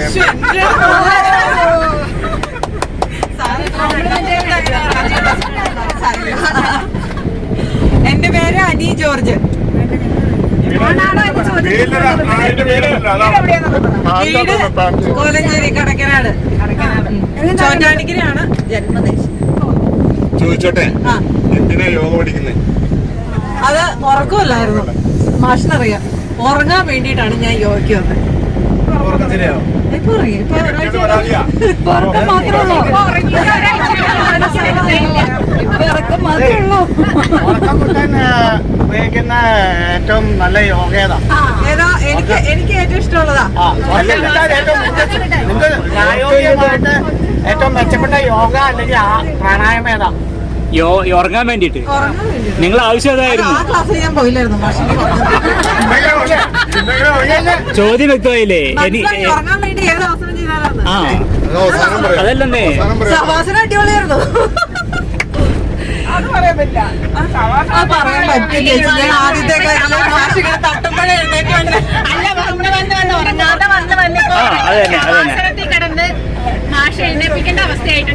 അതെ അതെ. ശരി. പിന്നെ ഇനി എന്തെങ്കിലും എനി ക്വസ്റ്റ്യൻസ് പ്ലീസ് ആസ്ക്. ഈ ഉറക്കം കിട്ടാത്തതിന് കാരണം എന്താ? അയ്യോ അതൊന്നും പറയണ്ട. ഇത് തന്നെ ഈ സംസാരം തന്നെ. ജോബ് മുത്തൂറ്റിലെ ആറമ്മാണ്. റീജിയണൽ മാനേജറാണ്. 13 ബ്രാഞ്ച് ഉണ്ട്. അത് കാരണം തിങ്കളാഴ്ച തൊട്ട് ശനിയാഴ്ച വരെ ഈ വർക്കിംഗ് ടൈമില് ഈ എയറിലാണ് ഞാൻ നിൽക്കുന്നത്. ഇന്ന് താഴെയാണ്. ഇന്ന് താഴെയാണ്. ശനിയാഴ്ച വൈകുന്നേരം താഴെത്ത്. ഏത് ബ്രാഞ്ച് എവിടെ? എനിക്ക് 13 ബ്രാഞ്ച് ഉണ്ട്. റീജിയണൽ വൈക്കം വരെ ഉണ്ട് എനിക്ക്. എറണാകുളം 2 റീജിയൻ. കലവൂർ ആലപ്പുഴ. വീട്ടില് 2 കുട്ടികള്, കലവൂരായിട്ട് ഫാദറിലോ മദറിലോ. കുട്ടികള് മൂത്തയാള് +2, രണ്ടാമത്തെ ആള് 7th. എവിടെയാ പഠിക്കണേ? സെന്റ് പീറ്റേഴ്സില്. ഇളയാള് മൂത്തയാള് അവിടെയായിരുന്നു. ഇപ്പൊ ബ്രൈറ്റിലേക്ക് മാറ്റി. +2 ആയി. ആൺകുട്ടികളാണോ അതോ? ഇളയത് മോൻ, മൂത്തത് മോള്. അടുപ്പിച്ചു പിടിക്കാതെ. ആ ഓക്കെ ഓക്കെ. അടുത്തേക്ക് ഇനി ആർക്കെങ്കിലും നെക്സ്റ്റ് ആർക്കെങ്കിലും കൊടുക്കാം. അല്ല എല്ലാം പഠിച്ചു കഴിഞ്ഞോ? അമ്മ എന്താ യോഗയ്ക്ക് പോകാത്തെ? രാവിലെ ഇച്ചിരി നേരം ഞാൻ അവരെഴുന്നേക്കുന്നതിന് പൊക്കൂടെ. ഹസ്ബൻഡാ? ഹസ്ബൻഡ് പാവം. അതൊന്നും പറയാറൊന്നുമില്ല. ഹസ്ബൻഡ് എന്ത് ചെയ്യണു? ഹസ്ബൻഡ് കോറിയുടെ ഒക്കെ ബിസിനസ്സാണ്. ഓ അതെന്തൊക്കെ അറിയണം. ഇനിയുണ്ടോ? എല്ലാവർക്കും ഉണ്ടെന്ന് വിചാരിക്കുക. ചോദ്യമുണ്ട്. ഇദ്ദേഹം പറഞ്ഞത് കണ്ടപ്പോ തന്നെ ആണാണെന്ന് തോന്നിയത്.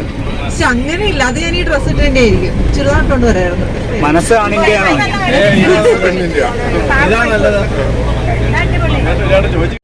എന്ത് വേണേലും ചോദിച്ചാൽ എന്റെ പേര് സാബു ജോർജ്. ബ്രാസ് കിട്ടുന്നില്ല. ബാസ് കിട്ടണല്ലേ?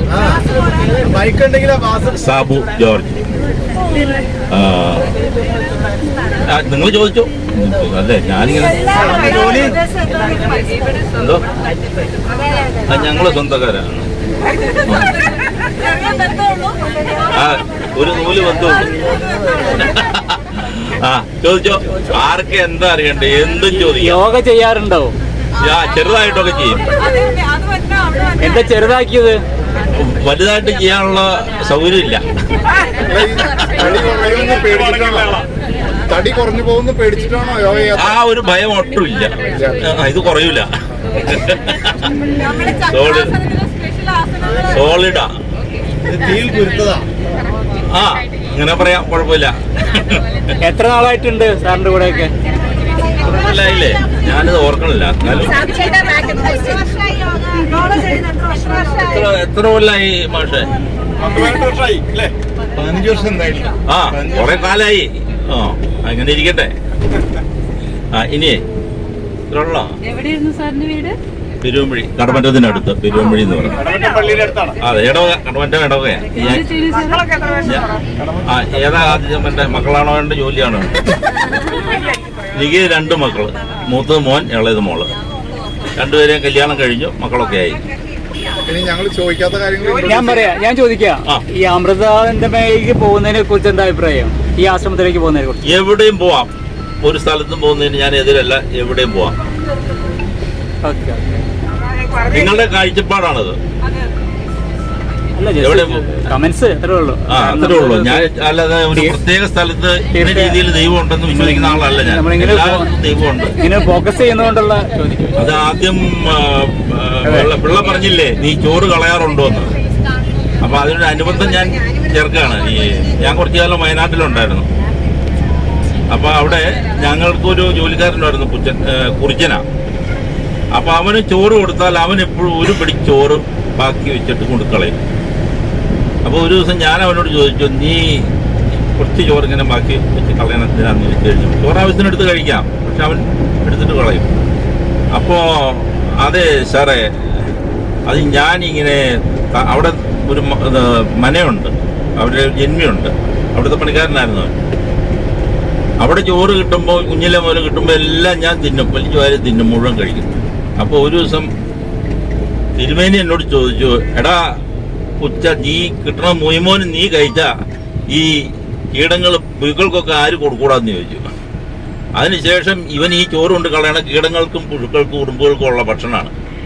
അത് ഈ പ്രപഞ്ചം നമ്മുടെ മാത്രം സ്വന്തമല്ല. നമ്മുടെ തേങ്ങയും ചക്കയും മാങ്ങയും നമ്മുടെ മാത്രമൊന്നുമല്ല, ഈ സർവ്വ ജീവികൾക്കും ഉള്ളതാണ്. അവർക്ക് കൃഷി ചെയ്യാനൊന്നും പറ്റില്ല. അപ്പോൾ അവരുടെ കൂടെ അവകാശമാണതിൽ. ഈ ചിലപ്പോൾ നല്ല പേർക്കൊക്കെ ഉണ്ടാകുമ്പോൾ വാവലും ഉണ്ടോ, അവള് ചിലപ്പോൾ പറയും അത് കണ്ടില്ല കൊണ്ടുപോയെന്ന് പറയും. ഞാൻ പറയും അവർ കൊണ്ടോട്ടെ, ഇത് അവരുടെ കൂടെ അവകാശമാണ്. അപ്പോൾ അതുകൊണ്ട് ഈ ഇതെല്ലാ ചരാചരത്തിലും ഉള്ളൊരു സംഗതിയാണ് ഈശ്വരൻ, ദൈവം. അല്ലാണ്ട് പള്ളി ഓണത്തിനൊക്കെ ഉറുമ്പുകൾക്ക് ഉണ്ട്. ഈ അല്ലാതെ പള്ളിയിലോ അമ്പലത്തിലോ ഒരു പ്രത്യേക സ്ഥലത്തോ ഇരിക്കുന്ന ഒരു സംഗതി അല്ല ഈശ്വരൻ, ദൈവം. നിന്റെ മനസ്സിലെ നന്മയാണ് ഈശ്വരൻ. അതാണ് എന്റെ പോളിസി.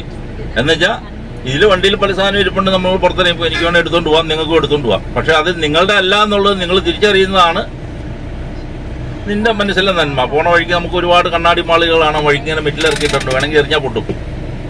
പക്ഷെ എടുത്തെറിയൂല, എല്ലാവരും എറിയൂല, ചിലരെറിയും. എന്താണെന്ന് വെച്ചാൽ അവന് കാശ് മുടക്കി ഒരു പർപ്പസിൽ ഉണ്ടാക്കിയേക്കണതാണ്. മനുഷ്യ അധ്വാനം അതിലുണ്ട്. നമ്മുടെ അല്ലെങ്കിലും ആരെങ്കിലുമൊക്കെ പൈസ കൊടുത്തിട്ട് ഉണ്ടാക്കിയിട്ടോ കൊണ്ടുപോയിച്ചേക്കണം. പൈസ മാത്രമല്ല അതിൻ്റെ മൂല്യം. അപ്പോൾ അതുകൊണ്ട് അത് എറിയേണ്ട കാര്യമില്ല, പൊളിക്കേണ്ടതില്ല എന്നുള്ള ചിന്തിക്കുമ്പോൾ ഓക്കെ, കുഴപ്പമില്ല, ദൈവം അങ്ങ് ഇറങ്ങിപ്പോയിട്ടില്ല. അല്ലെങ്കിൽ നിന്റെ മനസ്സിൽ ഇതെടുത്ത് കക്ഷത്തിൽ ആദ്യം വെച്ചോണ്ട് അപ്പുറം ഇവിടെ നോക്കി വെച്ചോണ്ട് പോയാൽ ദൈവം ഇറങ്ങിപ്പോയി കഴിഞ്ഞു.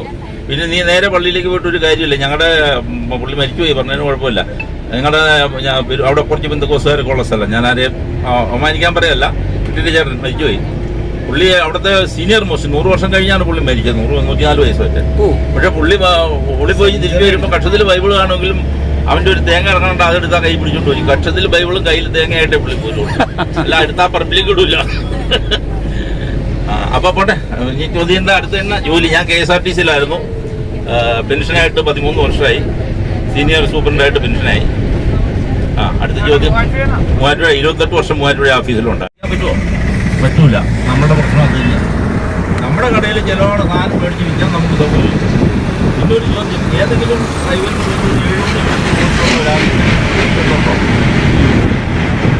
പറയാം ഞാട്ടെ, നിങ്ങളുടെയൊക്കെ പിള്ളേരെ കൊണ്ടുപോകാൻ വേണ്ടി കോളേജിൻ്റെ സ്കൂളിൽ ബസ് എടുക്കുകയാണ്. അതുപോലെ 6000 കിട്ടുന്നതാണ്. പ്രൈവറ്റുകാരെ അങ്ങോട്ട് മാറ്റിയിട്ട് ഇങ്ങോട്ട് മാറ്റിയിട്ട് പിള്ളേർ ഓടിച്ച് തള്ളി ഒക്കെ പോയിട്ട് കൊണ്ടുപോകുന്നുണ്ട്. കുറേ സൗകര്യങ്ങളുണ്ട്. ഇതിൽ ഫ്രീ ഇല്ലാത്തത് വളരെ ചുരുക്കം പേർക്കുള്ളൂ. KSRTC MLA MP മുതൽ ഒരുപാട് പേർക്ക് ഇതിൽ സൗജന്യമാണ്. ഇപ്പോൾ കറണ്ട് എത്ര പ്രാവശ്യം പോകുന്നുണ്ട്, നിങ്ങൾ മുഴുവൻ കാശും കൊടുക്കണമല്ലേ? ഈ ചോദ്യം എന്താ നിങ്ങൾ അവരോട് ചോദിക്കില്ലാതെ? കടമറ്റോ അവിടുത്തെ മീൻ എല്ലാം വല്ലയിടത്തും വരുന്ന അവിടെ വെറുതെ തോട്ടി പിടിച്ചോണ്ട് വന്നാന്ന് പറയാം. നിങ്ങളെ പറ്റിക്കാൻ പറഞ്ഞ ഒരു പൊടിച്ച് പോലും അവിടുന്ന് കിട്ടണമല്ല. അവിടെ ഒരു മുത്ത് ഉണ്ടായിരുന്നു, മുത്ത് മരിച്ചുപോയി. ആളുകൾ വണ്ടി എടുത്തിട്ട് സാറിന് ഇത് വേണ്ടെങ്കിൽ വേണ്ട, ഒരു 5 മണിക്കൂർ നിന്നാൽ മതി, ഇറങ്ങനിപ്പോൾ വരുമെന്ന് പറയും. മീൻ പിടിക്കാൻ പോയിട്ടുണ്ടെന്ന് പറയും. ഇറക്കം കാലത്ത് റിങ്ങും കയറ്റിക്കൊണ്ട് പർവ്വതത്തിനോ വൈക്കത്തിനോ കണ്ട് പോയില്ല. മീനും ഇല്ല, വെള്ളവും ഇല്ല. അവന് 1/2 മണിക്കൂർ കഴിയുമ്പോൾ അയാൾ പറയും വന്നില്ലോ എന്ന് പറയും. കുറച്ച് കഴിയുമ്പോൾ അയാൾ പറയുന്ന ഇത് തന്നെ പറയും. കഴിഞ്ഞോ? ചോദ്യം കഴിഞ്ഞോ? അപ്പൊ ഞാൻ വിട്ടോട്ടെ മൈക്ക്. അടുത്ത ആളാരാ? നമ്മളായിക്കോട്ടെ. കണ്ടറിയാൻ കുറച്ച്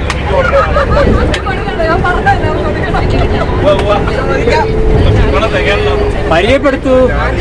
അല്ല, ആരും ഒന്നും ചോദിക്കുന്നില്ല, പിന്നെ എന്താ പറയുന്നത്? ഇപ്പൊ സംസാരിച്ച മിസ്റ്റർ സാബുവിന്റെ ഭാര്യയാണ്.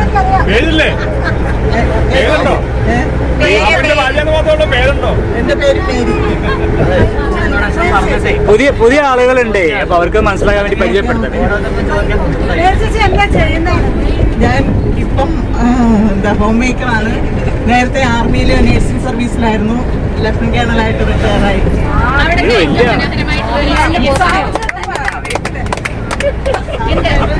വീട്ടിലെ കാരണവരാണ്. മേരി ചേച്ചി ആർമിയിലെ ഏറ്റവും മനോഹരമായിട്ടുള്ള എക്സ്പീരിയൻസ് ഷെയർ ചെയ്യാമോ? ഏറ്റവും മെമ്മറബിൾ ആയിട്ടുള്ള ചേച്ചി എപ്പോഴും ഓർത്തുകൊണ്ടിരിക്കുന്ന. അങ്ങനെ ഓർക്കാനൊന്നുമില്ല. എന്നു വെച്ചാൽ ഞാൻ എവരി 3 years ഓരോ സ്ഥലത്തും മാറി മാറി പോവുകയായിരുന്നു. അപ്പൊ എനിക്ക് ഏറ്റവും ഇഷ്ടപ്പെട്ട ഒരു സ്ഥലം ജീവിക്കാനായിട്ട് ഉത്തരാഞ്ചലിലെ ഡെറാഡൂൺ നല്ലൊരു സ്ഥലമായിരുന്നു. ഉത്തരാഞ്ചൽ ഡെറാഡൂൺ. ഡെറാഡൂണിൽ നിന്ന് 25 കിലോമീറ്റർ മുകളിലോട്ട് പോയ മസൂരി എന്ന് പറഞ്ഞൊരു ഹിൽ സ്റ്റേഷൻ ഉണ്ട്. ഇതല്ലേ ഇവരുടെ training camp? IMA Indian military അക്കാഡമിയിലെ. പിന്നെ ആസാം ഗുവാഹട്ടിയിലുണ്ടായിരുന്നു. അതൊരു നല്ല സ്ഥലമായിരുന്നു ശരിക്കും. കേരള ലൈഫ്. ആളുടെ പഴയ ഫോട്ടോ. ഓ ദൈവമേ. പിന്നെ കേരളത്തില് കൊച്ചിയിലും തിരുവനന്തപുരത്തും ഉണ്ടായിരുന്നു. തമിഴ്നാട്ടിൽ ഊട്ടിയിലുണ്ടായിരുന്നു. അങ്ങനെ സൗത്തില് പിന്നെ പൂനെയിലുണ്ടായിരുന്നു. സെക്കൻഡറാബാദിലായിരുന്നു എൻ്റെ ട്രെയിനിങ്. സൗത്ത് സ്റ്റേഷനിൽ ഇത്രയൊക്കെ. പിന്നെ നോർത്ത് ബീഹാർ. ആൾ ഇന്ത്യയാണ്. All India. നേഴ്സിംഗ് പഠിച്ചത് മിലിറ്ററി തന്നെ. സെക്കൻഡറാബാദിലായിരുന്നു.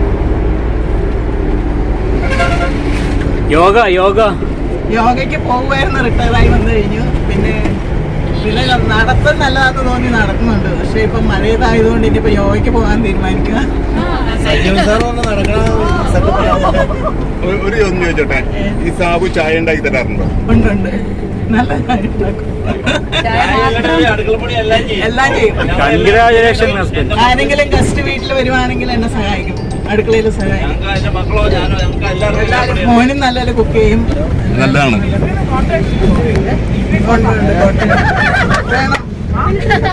ഒരു വീട്ടിലേക്ക് പോയി തരാം. നമ്മൾ എത്ര ക്വാണ്ടിറ്റിയാണ് കഴിക്കാറ്? അങ്ങനെ കണ്ടാൽ തോന്നുന്നു. പക്ഷെ പുള്ളി കുടിക്കില്ല. അഡ്വർടൈസ്മെന്റ് ആപ്ലിക്കേഷൻ അയച്ചു. പരീക്ഷ എഴുതി. പിന്നെ പരീക്ഷയ്ക്ക് ജയിച്ചപ്പോൾ ഇന്റർവ്യൂവിന് വിളിച്ചു. ഇന്റർവ്യൂ കഴിഞ്ഞ് മെഡിക്കൽ ചെക്കപ്പ്. അങ്ങനെ പല പല സെക്ഷനായിട്ടായിരുന്നു. പിന്നെ ഫൈനൽ സെലക്ഷൻ ഡൽഹിയിൽ നിന്ന് മെറിറ്റ് അടിസ്ഥാനത്തിലായിരുന്നു സെലക്ഷൻ. ഇപ്പം പോകുന്ന പിള്ളേർക്ക് നീറ്റ് ക്വാളിഫൈ ചെയ്യണം. നീറ്റ് ക്വാളിഫൈ ചെയ്ത് കഴിഞ്ഞും പിന്നെ അവർ ആപ്ലിക്കേഷൻ വിളിക്കും. ആപ്ലിക്കേഷൻ അയച്ചാൽ അതുപോലെ തന്നെ വീണ്ടും അവരുടെ ഒരു ടെസ്റ്റ് ഉണ്ട്. പിന്നെ ഇന്റർവ്യൂ, മെഡിക്കൽ ചെക്കപ്പ് എല്ലാം കഴിഞ്ഞു. നിങ്ങളുടെ ഈ ഡിപ്പാർട്ട്മെന്റ് ഈ കാർഗിൽ വാറില്ലേ, അത് വിൻ ചെയ്യാനുള്ള ഏത് കൺട്രി നമ്മൾ ജയിച്ചല്ലോ? ഏത് രാജ്യം കൊണ്ടാണ് ജയിച്ചത്? ആരുടെ ടെക്നോളജിയിൽ ജയിച്ചത്? ഇന്ത്യൻ ടെക്നോളജിയിലാണോ കാർഗിൽ വാർ ജയിച്ചത്? അത് വേറെ ടെക്നോളജി തന്നെയായിരുന്നു. ആ മൈക്ക് വർക്ക് ചെയ്യാനുള്ള സന്ധ്യ കൈ ഫാമിലി ഡീറ്റെയിൽസ് പറയൂ. 2 കുട്ടികള്, ഞാനും. ഹസ്ബൻഡ് എനിക്ക് തോന്നണേ നമ്മളെ കുറിച്ച് ഒരു ബ്രീഫ് ഡിസ്കഷൻ ചോദിച്ചിട്ട് ബാക്കി ക്വസ്റ്റ്യൻ ചെയ്യാം. ഓരോ ക്വസ്റ്റ്യൻ ചോദിച്ചോളൂ. ആൾക്കാരുണ്ടല്ലോ. മോൻ മെക്കാനിക്കൽ ഡിപ്ലോമ ഇപ്പൊ എക്സാം എഴുതിയിരിക്കണു. മോള് MLT ചെയ്യണു. MLT എന്ന് പറഞ്ഞാൽ മെഡിക്കൽ ലാബ് ടെക്നീഷ്യൻ. വീട് എവിടെയാ? ഒരു കാഞ്ഞിരക്കാട്. യോഗ ചെയ്യാറുണ്ടോ? നിത്യേന ചെയ്യും. യോഗ മാസ്റ്റർ. ആ, അവിടെ അടുത്ത ഒരു സെന്ററില് പഠിപ്പിക്കുന്നുണ്ട്. എത്ര കുട്ടികളുണ്ട്? ഒരു 35. ഇത്രയും വലിയ. 3 ബാച്ചാണ്. രാവിലെ 6 മണിക്കുണ്ട്. പിന്നെ 10 മണിക്ക് ഒരു ബാച്ച്. പിന്നെ ഈവനിങ് 5 മണിക്ക്. ഇപ്പൊ ഓൺലൈനും തുടങ്ങിയിട്ടുണ്ട്. ശനി ഞായർ മാത്രം. കാഞ്ഞിരക്കാട്. പെരുമ്പാവൂര് കാഞ്ഞിരക്കാട്. അവിടെ SNDP ഹോൾ അടുത്തേക്കോ. അത് നമ്മുടെ കാഞ്ഞിരക്കാട് ജംഗ്ഷനിൽ നിന്ന് കയറി വരുമ്പോൾ മൈക്ക് നമ്മുടെ ടൂറ് വളരെ കുറവല്ലേ?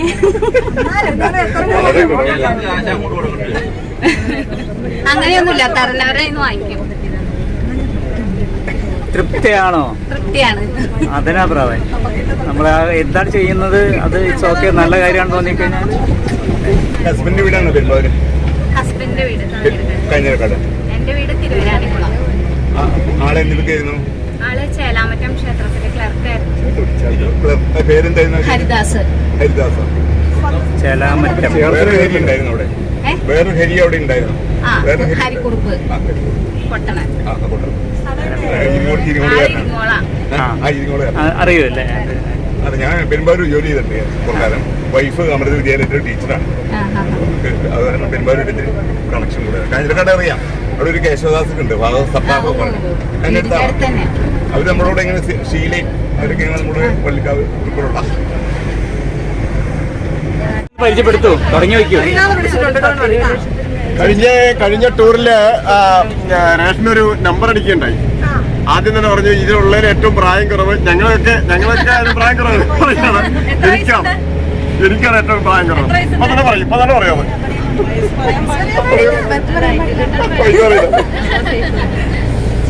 പറഞ്ഞു എന്താണ് ഈ സൗന്ദര്യത്തിന് രഹസ്യം? ചോദിച്ചത് എന്തായിരുന്നു? സൗന്ദര്യത്തിന് രഹസ്യം എന്താണ്?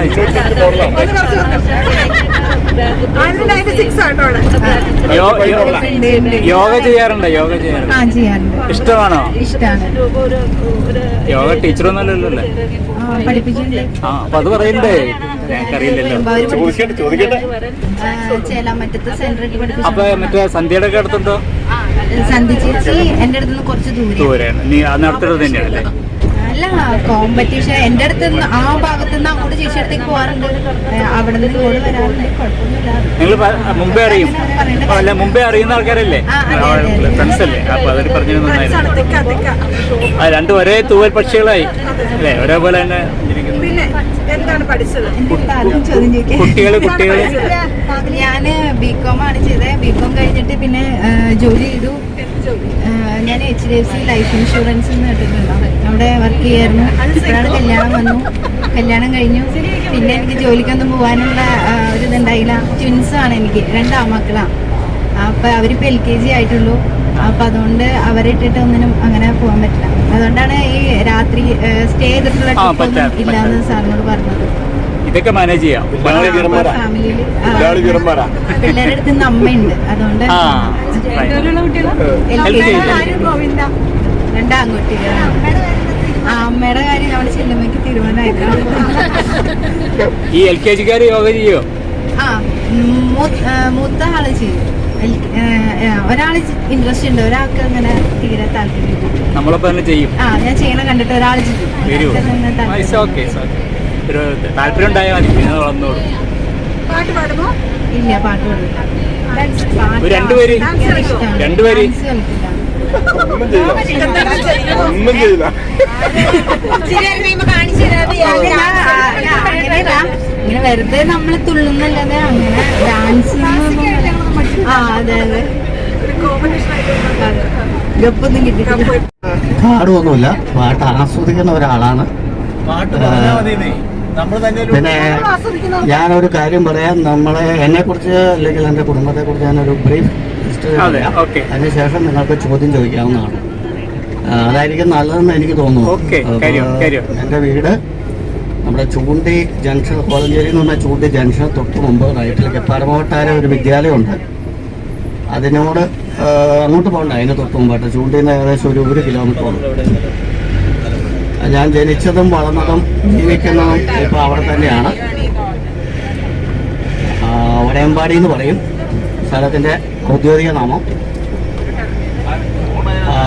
വൈഫ് വിവാഹം കഴിച്ചിരിക്കുന്നത് തൃശ്ശൂർ ജില്ലയിൽ നിന്നാണ്. കൊടകര എന്ന് പറയും. കൊടകര അടുത്ത് കോടാലി അതൊന്നും മറക്കില്ല. പക്ഷെ വൈഫ് കോടാലി ഒന്നും അല്ലാട്ടോ. ഇതുപോലെയുള്ള അനുഭവം വെച്ചാൽ കോടാലി അപ്പൊ അല്ലെ വിവാഹം കഴിക്കുമ്പോ കൂട്ടുകാരൊക്കെ പറയുന്നത് കോടാലിയാണ് മൊത്തത്തില് എന്ന് പറയാം. പക്ഷെ ഇതുവരെ അങ്ങനെ ഒരു അനുഭവം ഉണ്ടായിട്ടില്ല. പിന്നെ വൈഫ് ഇവിടെ കടകപ്പള്ളി, നമ്മുടെ കോലഞ്ചേരി അടുത്തുള്ള കടകപ്പള്ളി സ്കൂളില് UP സ്കൂളില് ടീച്ചറായിരുന്നു. തൃശ്ശൂർ ജില്ലയിലായിരുന്നു. ഇങ്ങോട്ട് വന്നിട്ട് 5-8 വർഷമായുള്ളൂ. കടകപ്പള്ളി സ്കൂളിലൊക്കെയാണ് വന്നത്. ഇനി ഏതായാലും അവിടെ നിന്ന് ട്രാൻസ്ഫർ മേടിക്കുന്നില്ല. അവിടെ തന്നെ വന്നിട്ട് 6-7 വർഷത്തോളം 7-8 വർഷത്തോളമായി. ഇനി 2-3 വർഷമുള്ളൂ റിട്ടയർ ചെയ്യാൻ. അത് ഇനി ഏതായാലും ട്രാൻസ്ഫർ കൊടുക്കുന്ന അവിടെ നിന്നൊക്കെ റിട്ടയർ ചെയ്യാനുള്ള മാർഗമാണ്. ഞാൻ ഇവിടെ FICTയിലാണ് ജോലി ചെയ്യുന്നത്. വിദ്യാമണ്ഡലം 97 കയറിയതാണ്. 28 വർഷം കഴിയുന്നു. പിന്നെ മക്കള് 2 ആൺകുട്ടികൾ. മൂത്ത ആള് MSc PhD ചെയ്യുന്നു. 1 വർഷം കഴിഞ്ഞുള്ളൂ, 2ാമത്തെ വർഷത്തിൽ പ്രവേശിക്കുന്നു. ചെന്നൈയിലാണ്, ചെന്നൈ പല്ലവാരം IITD അടുത്താണ്, അടയാർ തടാകത്തിൻ്റെ അടുത്താണ്. മാത്സിൽ ആണ് PhD ചെയ്യുന്നത്. 5 വർഷം ഏകദേശം പിടിക്കും, മാക്സിമം 5 വർഷമാണ് പറയുന്നത്. 2ാമത്തെ മകൻ MSc ഫിസിക്സ് ഫസ്റ്റ് ഇയർ ഈ മാസം കഴിയും, പരീക്ഷ ഏതാണ്ട് ഈ മാസം നടന്നുകൊണ്ടിരിക്കും. കേരള യൂണിവേഴ്സിറ്റി കേരള യൂണിവേഴ്സിറ്റി ഇപ്പോൾ കേരളത്തിൽ എല്ലാവർക്കും അറിയാവുന്നതാണ്. തിരുവനന്തപുരത്തുള്ള യൂണിവേഴ്സിറ്റി ക്യാമ്പസിലാണ് പഠിക്കുന്നത്. ഇത്രയാണ് എന്നെക്കുറിച്ചുള്ളൊരു. അമ്മയും അച്ഛനും മരിച്ചുപോയി. അമ്മ ഞാൻ 10ാം ക്ലാസ്സിൽ ജോലി കിട്ടിയതിന് അച്ഛൻ 10ാം ക്ലാസ്സിൽ ഞാൻ പഠിക്കുമ്പോൾ മരിച്ചു. ഇത്രയാണ് ബ്രീഫ് ഹിസ്റ്ററി. ജനിച്ചിട്ടായിട്ട് പ്രശ്നം എനിക്ക് വന്നു. 32 വയസ്സായപ്പോഴാണ് പ്രശ്നം കണ്ടുപിടിച്ചത്. ഡോക്ടർ പറഞ്ഞ് മരുന്ന് കഴിക്കണമെന്ന്. അത് ഞാൻ ഡയറ്റൊക്കെ കൺട്രോൾ ചെയ്തു, ലോണൊക്കെ കഴിക്കായിരുന്നു.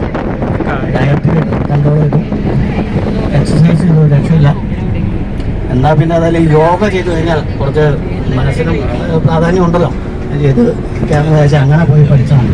പക്ഷെ അന്ന് പോലെ ഇന്ന് വരെ ഇടയ്ക്ക് മുടങ്ങാറുണ്ടെങ്കിലും സൂര്യോസ്കാരം മാത്രമാണ് ഞാൻ ചെയ്യാറുള്ളൂ. ബാക്കി ഇപ്പോൾ യോഗ പഠിക്കാനുള്ള കാരണം എന്ന് പറഞ്ഞാൽ നമ്മൾ യോഗ പഠിക്കുമ്പോൾ അന്ന് പഠിച്ചതെന്ന് പറഞ്ഞാൽ നമ്മൾ ആസനങ്ങൾ മാത്രമേ ഉള്ളൂ.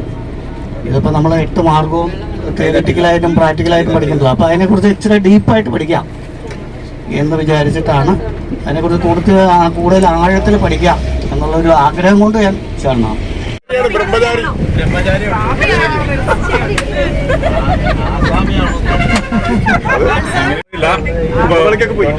ആസാമി ആണെന്ന് വേണമെങ്കിൽ പറയാം. അപ്പൊ പേര് അരുൺ പി മോഹൻ, സ്ഥലം പാലക്കുഴയാണ്, കൂത്താട്ടോളം അടുത്ത്, മൂവാറ്റുപുഴ നിയോജക മണ്ഡലം. BJPയുടെ എന്തോ ഉത്തരവാദിത്വം ഉണ്ട്, അത് അദ്ദേഹം പറയും. BJPയുടെ ജില്ലാ ജനറൽ സെക്രട്ടറിയാണ്. സ്വാമി വിവേകാനന്ദ ഫൗണ്ടേഷൻ എന്ന് പറഞ്ഞിട്ട് ഒരു ചാരിറ്റബിൾ ട്രസ്റ്റ് ഉണ്ട്, അതിന്റെ ചെയർമാനാണ്. നമ്മളിപ്പോ അതിന്റെ ഒരു ഡയാലിസിസ് യൂണിറ്റ് ചാരിറ്റിയുടെ ഇതില് തുടങ്ങാൻ വേണ്ടിയിട്ട് എല്ലാം റെഡി ആയിട്ട് ഇരിക്കുകയാണ്. ഏകദേശം അടുത്ത ആഴ്ചയോടുകൂടി പേഷ്യന്റ് എടുത്ത് തുടങ്ങും. ഉദ്ഘാടനമൊക്കെ കഴിഞ്ഞിരിക്കുന്നതാണ്. മൂവാറ്റുപുഴ ടൗണിൽ തന്നെ, കച്ചേരിത്താഴത്ത്.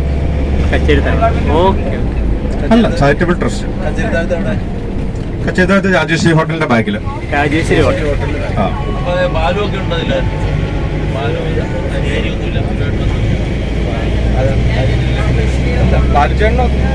ഇതിനായിട്ട് ബന്ധമില്ല. ആക്ച്വലി നേഴ്സാണ്. നേഴ്സിംഗ് കഴിഞ്ഞ് ഡയാലിസിസ് ടെക്നീഷ്യൻ കോഴ്സ് കഴിഞ്ഞു, BBA കഴിഞ്ഞിട്ടുണ്ട്. പിന്നെ ഈ പറഞ്ഞ പോലെ ഇങ്ങനെയുള്ള കാര്യങ്ങൾ പഠിക്കുക എന്നുള്ളത് വലിയ താല്പര്യമുണ്ട്. ഏകദേശം PhD പഠിക്കേണ്ട സമയമായെന്ന് തോന്നുന്നു. എന്നാൽ പോലും യോഗയില് ഇതുവരെ എക്സാം എഴുതാൻ പോകാൻ പറ്റിയിട്ടില്ല. ഒരു തവണ എക്സാം ഫീ അടക്കം അടച്ചതാണ്. അതെ, ആ യോഗമാണെന്ന് തോന്നുന്നു ഈ യോഗം. വിവാഹം പറ്റിയ പെൺകുട്ടിയെ കണ്ടെത്താൻ പറ്റാത്തത് കൊണ്ട് കഴിച്ചിട്ടില്ല എന്ന് പറയാൻ പറ്റില്ല, വേണ്ടാന്ന് വെച്ചു. അതെ, അല്ല, അങ്ങനെ ഒരു അന്വേഷണം ഉണ്ടായിരുന്നോ? ഇല്ല, ഇതുവരെ കല്യാണം കഴിക്കണം എന്നൊരു ആഗ്രഹം തോന്നിയിട്ടില്ല. അതുകൊണ്ട് പേടി വീഴുമെന്ന് തോന്നുന്നു. ലവ് ഫെയിൽ അല്ല, ഒന്നും വീണതല്ല.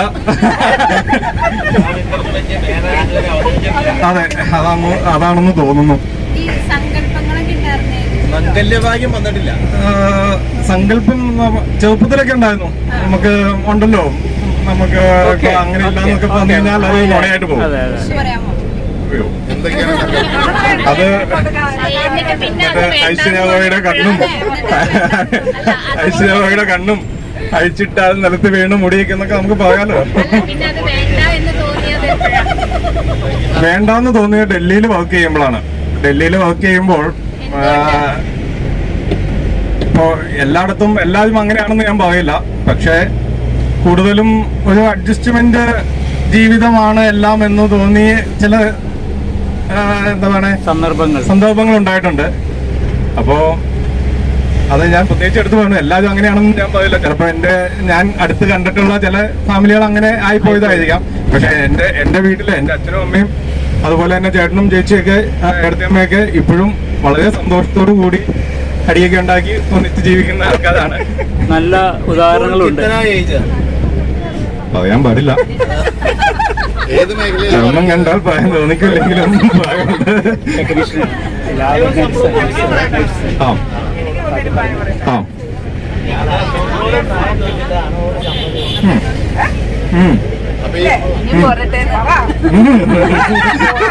ഇനി ഇരുത്തി മോളൂല, ഇതിൽ കൂടുതൽ മോളാനറിയില്ല. ജോലി ഇപ്പോൾ ഒരു ഡയറി ഫാം ഉണ്ട്, 48 പശുക്കളുണ്ട്. അത് ഈ പ്രത്യേകിച്ചും BJP-കാരനായതുകൊണ്ട് ഒരു ചാണക ചുമ്മാ ഓപ്പണായിട്ട് പറഞ്ഞെന്നുള്ളൂ കേട്ടോ. എല്ലാവരും ചാണക സംഖ്യ എന്നൊക്കെ പറയുന്നുണ്ട്. എന്നാൽ പിന്നെ ആ രീതിയിലേക്ക് അയക്കാം എന്ന് വിചാരിച്ചു. ആക്ച്വലി ഞാനൊരു ഡയാലിസിസ് യൂണിറ്റ് നടത്തുമായിരുന്നു. 7 കൊല്ലത്തോളം ഡയാലിസിസ് യൂണിറ്റ് നടത്തി. ഓൺ യൂണിറ്റ് ആയിരുന്നു തൊടുപുഴ ഹോളി ഫാമിലി ഹോസ്പിറ്റലിൽ. ഏകദേശം 6 മെഷീന്റെ യൂണിറ്റ് ഉണ്ടായിരുന്നു. 11 സ്റ്റാഫ് ഉണ്ടായിരുന്നു. അത് നടത്തിക്കൊണ്ടിരുന്നപ്പോൾ എന്നും രാവിലെ 7 മണിക്ക് ചെല്ലും. കേത് കഴിഞ്ഞ് കഴിഞ്ഞിട്ടുണ്ടെങ്കിൽ വൈകിട്ട് 10 മണി 10:30 അവിടെ നിന്ന് ഇറങ്ങുമ്പോൾ ഈ ബ്ലഡ് കണ്ട് മടുപ്പായി തുടങ്ങി. അപ്പോൾ അതിനൊരു മാറ്റം എന്നുള്ള രീതിയിൽ 2017 അപ്പോൾ അതിനു മുമ്പ് വീട്ടിൽ പഠിച്ചുകൊണ്ടിരുന്ന സമയത്തൊക്കെ പശു ഉണ്ടായിരുന്നു. അപ്പോൾ അതിനെയൊക്കെ നോക്കാനും പശുവിനെ കളക്കാനും പുല്ല് വെട്ടാനൊക്കെ അമ്മയുടെ കൂടെ ഹെൽപ്പ് ചെയ്യാറുണ്ട്. ഒരു സാധാരണ ഫാമിലിയാണ്. അച്ഛൻ വർക്ക്ഷോപ്പ്, സ്വന്തമായിട്ട് വർക്ക്ഷോപ്പ് ഉണ്ടായിരുന്നു, ലെയ്ത്ത് വർക്ക്ഷോപ്പ് ഉണ്ടായിരുന്നു. അപ്പോൾ അങ്ങനെ കൂത്താടുള്ളത് സ്റ്റേറ്റ് ബാങ്കിന്റെ താഴെ ഇപ്പം നിർത്തി. അപ്പോൾ അങ്ങനെ വന്നു കഴിഞ്ഞപ്പോൾ ഒരു ചേഞ്ച്, ഒരു ഞങ്ങളൊക്കെ പഠിക്കാൻ തുടങ്ങി കഴിഞ്ഞാൽ, അല്ല ജോലി ചെയ്യാൻ തുടങ്ങി കഴിഞ്ഞപ്പോൾ ചേട്ടൻപുള്ളി നേവിയിലായിരുന്നു. നേവിയിൽ നിന്ന് റിട്ടയർഡ് ഇപ്പോൾ റെയിൽവേയിലാണ്. അപ്പോൾ അത്യാവശ്യം കുഴപ്പമില്ലാത്തൊരു രീതിയിലേക്കൊക്കെ എത്തിക്കഴിഞ്ഞ് കഴിഞ്ഞപ്പോൾ അമ്മോട് പണിയൊക്കെ നിർത്തി വീട്ടിൽ കയറി ഇരിക്കാൻ പറഞ്ഞു. പക്ഷെ ആളെ സംബന്ധിച്ച് അത് വളരെ ബുദ്ധിമുട്ടായിട്ട് തോന്നി. കാര്യം വെച്ച് കഴിഞ്ഞിട്ടുണ്ടെങ്കിൽ അതുപോലെ ഓടിച്ചാടി നടന്നിട്ട് പെട്ടെന്ന് നമ്മള് വീട്ടിൽ കയറ്റി എത്തി കഴിഞ്ഞപ്പോൾ ആള് ഭയങ്കരമായിട്ട് ഡെസ്പായി. ഒപ്പം തന്നെ ഞാനും ഈ പറഞ്ഞ പോലെ ഡയാലിസിസ് യൂണിറ്റ് ഒക്കെ ആയിട്ട് പോയി കഴിഞ്ഞ് കഴിഞ്ഞപ്പോൾ എന്നും ഈ ബ്ലഡ് ഒക്കെ കണ്ട് ഒരു ചേഞ്ച് എന്നുള്ള രീതിയിലാണ് ചുമ്മാ ഒരു 5 പശുവിനെ മേടിച്ച് വളർത്തി തുടങ്ങിയതാണ്. ആ 5 പശുവിൽ നിന്ന് തുടങ്ങി തുടക്കമൊക്കെ ഈ പറഞ്ഞ പോലെ നമ്മള് പശുവിനെ വളർത്തിയിട്ടുണ്ടെങ്കിലും ഒരു ഫാമായിട്ട് തുടങ്ങുമ്പോൾ ഉണ്ടാകുന്ന ബുദ്ധിമുട്ടുകളും കാര്യങ്ങളൊക്കെ പലതും ഉണ്ടായിരുന്നു. അതിനുശേഷം അതിലേക്ക് കൂടുതൽ ഇൻട്രസ്റ്റ് തോന്നി. അങ്ങനെ അതിനെക്കുറിച്ച് പഠിക്കാനും കാര്യങ്ങളൊക്കെ തുടങ്ങി. മിൽക്ക് പ്രോഡക്റ്റിന്റെ കാര്യങ്ങളും ഒക്കെ ട്രെയിനിങ്ങുകൾ എന്ത് കിട്ടിക്കഴിഞ്ഞാലും എവിടെ കിട്ടിക്കഴിഞ്ഞാലും പോവുക എന്നുള്ളൊരു ശീലമുണ്ട്. അപ്പം അങ്ങനെ പല ട്രെയിനിങ്ങുകളും കാര്യങ്ങളൊക്കെ അറ്റൻഡ് ചെയ്ത് കഴിഞ്ഞപ്പോൾ കുറച്ചും കൂടി വിപുലീകരിച്ച് കൊണ്ടുവരണം എന്ന് തോന്നി. അങ്ങനെ വിപുലീകരിച്ച് സ്റ്റെപ്പ് ബൈ സ്റ്റെപ്പായിട്ട് ഇപ്പോൾ 48 പശുക്കളുണ്ട്. ഇനി ഒരു പ്ലാൻ അടുത്ത മാസം ചിങ്ങത്തിൽ. പലപ്പോഴും നമ്മൾ പറയുന്നുണ്ട് ഈ ഡയറി ഫാം എന്ന് പറയുന്നത് വളരെ തൊല്ലയുള്ള കാര്യമാണ്, ബുദ്ധിമുട്ടാണ്. അതിലേക്ക് ഇറങ്ങിക്കഴിഞ്ഞിട്ടുണ്ടെങ്കിൽ ജീവിതം അതിൽ പൊല്യൂഷൻ ചാണകം നമുക്ക് വിൽക്കാൻ പറ്റും. അതാ പറഞ്ഞത്, ചാണകം നമുക്ക് വിൽക്കാൻ പറ്റും. പിന്നെ അതിനകത്തുനിന്ന് പറയുന്നത് പൊല്യൂഷൻ എന്ന് പറഞ്ഞു കഴിഞ്ഞിട്ടുണ്ടെങ്കിൽ അത് നമ്മൾ വാഷ് ചെയ്യുമ്പോഴും മറ്റും വരുന്ന വെള്ളമാണ്. അത് എങ്ങനെയെങ്കിലും ഡിസ്കാർഡ് ചെയ്യാനുള്ള വഴിയുള്ള സ്ഥലങ്ങളിൽ മാത്രമാണ് അത് തുടങ്ങാൻ പാടുള്ളൂ. അതിനെന്ന് വെച്ച് കഴിഞ്ഞിട്ടുണ്ടെങ്കിൽ അല്ലെങ്കിൽ നമ്മുടെ ഈ നാട്ടില് മൊത്തം പശുക്കൾ വെച്ച് നോക്കുമ്പോ നമുക്ക് വരുന്ന പാല് ഈ പശുക്കളിൽ നിന്ന് തന്നെയാണോ? നമ്മുടെ ആള് കൂടുതലല്ലേ, ജനസംഖ്യ കൂടുതലല്ലേ? നമ്മുടെ നാട്ടിലുള്ള പശുക്കൾ വെച്ചിട്ട് നോക്കുമ്പോ ജനസംഖ്യ കൂടുതലല്ലോ. നമുക്ക് വരുന്ന പാല് കറക്റ്റ് പാലായിരിക്കും. തമിഴ്നാട് നമുക്ക് വേണ്ടതിൽ 60% പാല് മാത്രമേ ഉണ്ടാക്കുന്നുള്ളൂ. നമുക്ക് നിലവിൽ ഇവിടേക്ക് ഉൽപാദനവുമായിട്ടും അല്ലെങ്കിൽ പുറത്തുനിന്ന് ഉള്ളൂ എന്നുള്ളതാണ് പറയുന്നത്. ബാക്കിയുള്ള 40% ഇപ്പോൾ പാല് എന്ന് പറഞ്ഞിട്ട് എന്തൊക്കെയോ ആണ് വരുന്നത്. അതല്ല റൂമില്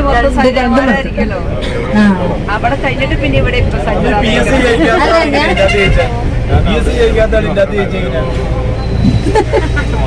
അതൊരു ഇല്ലാത്ത പ്രശ്നമായി. അല്ല, സാറിന്റെ അടുത്ത് ഞാൻ പഠിക്കുന്ന സമയത്തൊന്നും അങ്ങനെ സജ്ജിതാമ വേറായിരുന്നോ? ഇപ്പൊ സാറിന്റെ അടുത്ത് എല്ലാ ബാച്ചിലും 2 പേര് അല്ലേ? കഴിഞ്ഞ ബാച്ചിലുണ്ടേ.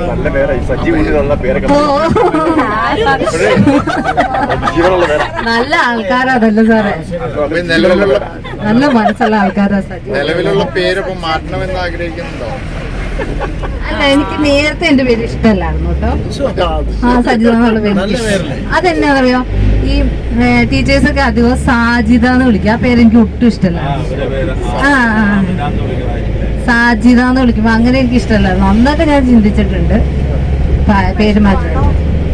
ഇപ്പൊ ഇഷ്ടമാണ്. അല്ല, ഇപ്പൊ സജിതമാര് ഒത്തിരി പേരുണ്ട്. ഇപ്പൊ അങ്ങനെ വലിയ. എന്റെ വീട് അകനാടാണ്, പെരുമ്പാവൂര്, കോടനാട് റൂട്ട് അകനാടാണ് വീട്. രണ്ട്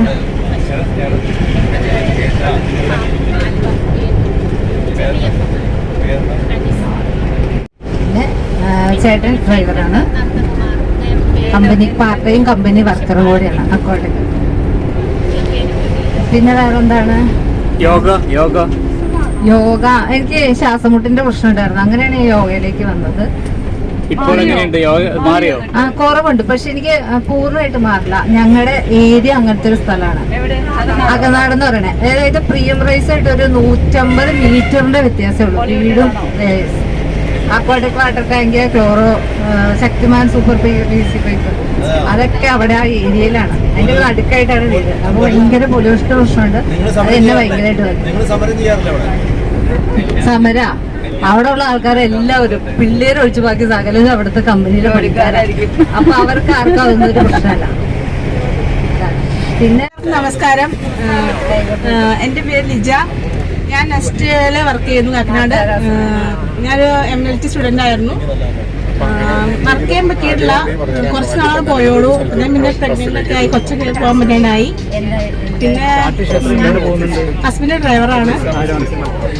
എനിക്കിഷ്ടം, എൻ്റെ ഹോബി എന്ന് പറയുകയാണെങ്കിൽ ഡാൻസ് ചെയ്യും. ഞാൻ ഡാൻസ് പഠിക്കാൻ പോകണ്ടായിരുന്നു. ഡാൻസ് ക്ലാസിക്കലോ അല്ലല്ല, സിനിമാറ്റിക് ഡാൻസ് ട്രൂപ്പിലൊക്കെ പോയിക്കൊണ്ടിരുന്നതാണ് 10ാം ക്ലാസ് വരെ. അത് കഴിഞ്ഞ് വരെ ട്രൂപ്പിലൊക്കെ പ്രൊഫഷണൽ ട്രൂപ്പിൽ ഡാൻസ് പ്രോഗ്രാമിൽ പോയിക്കൊണ്ടിരുന്നതാണ്. പിന്നെ നാടൻ പാട്ട്, നാടൻ പാട്ട്. പിന്നെ എനിക്ക് ഓരോ ആഗ്രഹങ്ങളൊക്കെ ഉണ്ട്. അങ്ങനെ ഇരിക്കുമ്പോഴാണ് ഈ മറ്റേ ഈ ആറാട്ടുപുഴ എന്തോ ഒരു പ്രത്യേകത ഉണ്ടല്ലോ, നമ്മള് പണ്ട് പോലെ കേൾക്കണല്ലോ. ആറാട്ടുപുഴ ഇഷ്ടമുള്ളത് ഡാൻസ് ചെയ്യും, ഡ്രോയിങ് ചെയ്യും. ഒരു പാട്ടം ഒരു നാടൻ പാടാലോ.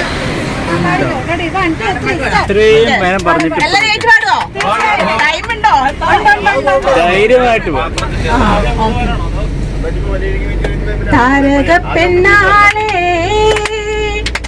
കതിരാടും മിഴിയാളേ തമ്പൂരാനെത്തിടും മുന്നേ കരിഞ്ഞാടും കോര പാലിച്ചാട്ടേ. ഓക്കെ, പഠിക്കലാരും.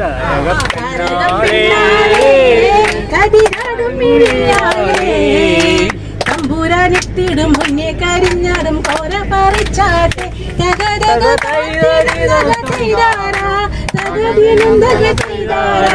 താത്തിനും തക തകതിനും തക തകതിനും തക തീരാര.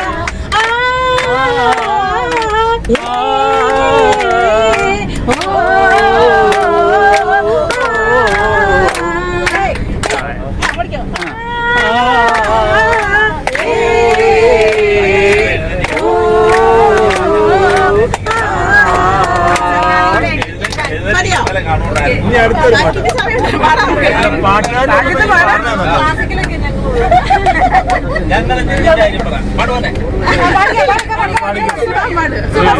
കഴിവുണ്ട്.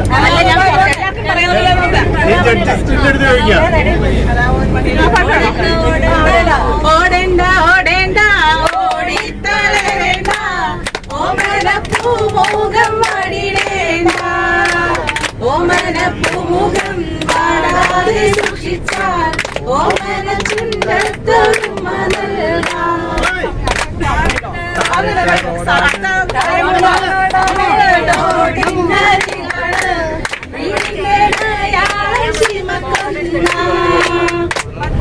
ചോറുണ്ട് പച്ചമീൻ ചാറുണ്ട് ഉച്ചയ്ക്ക് ഉണ്ണാനായി വന്നോളൂ ട്ടോ. ഒരു കാര്യം ഞാൻ പറയാം, ഇത് അതിനകത്ത് ഞാൻ മാത്രമല്ല ഇഷ്ടമായ ഗായകനെ ഞാൻ കണ്ടുപിടിച്ചിരിക്കുന്നു. ഒന്നത് ഇവിടെ ഉണ്ട്, ആദ്യമേ പറഞ്ഞ എല്ലാരും പാടുണ്ട്. എല്ലാരും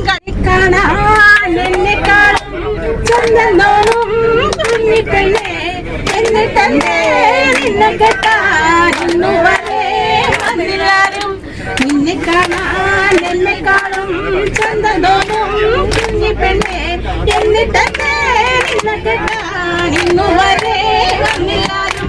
കാതിലാണേ കമ്മലില്ല, കഴുത്തിലാണേ മാലയില്ല, കയ്യിലാണേ വളയുമില്ല, കാലിലാണേ കൊലുസുമില്ല. നിന്നെ കാണാൻ എന്നെക്കാളും ചന്തനോനും കുഞ്ഞിപ്പെണ്ണെ എന്നിട്ടെന്നെ നിന്നെ കെട്ടാൻ ഇന്നുവരെ വന്നില്ലാരും. Okay, thank you. സമയമുണ്ടല്ലോ.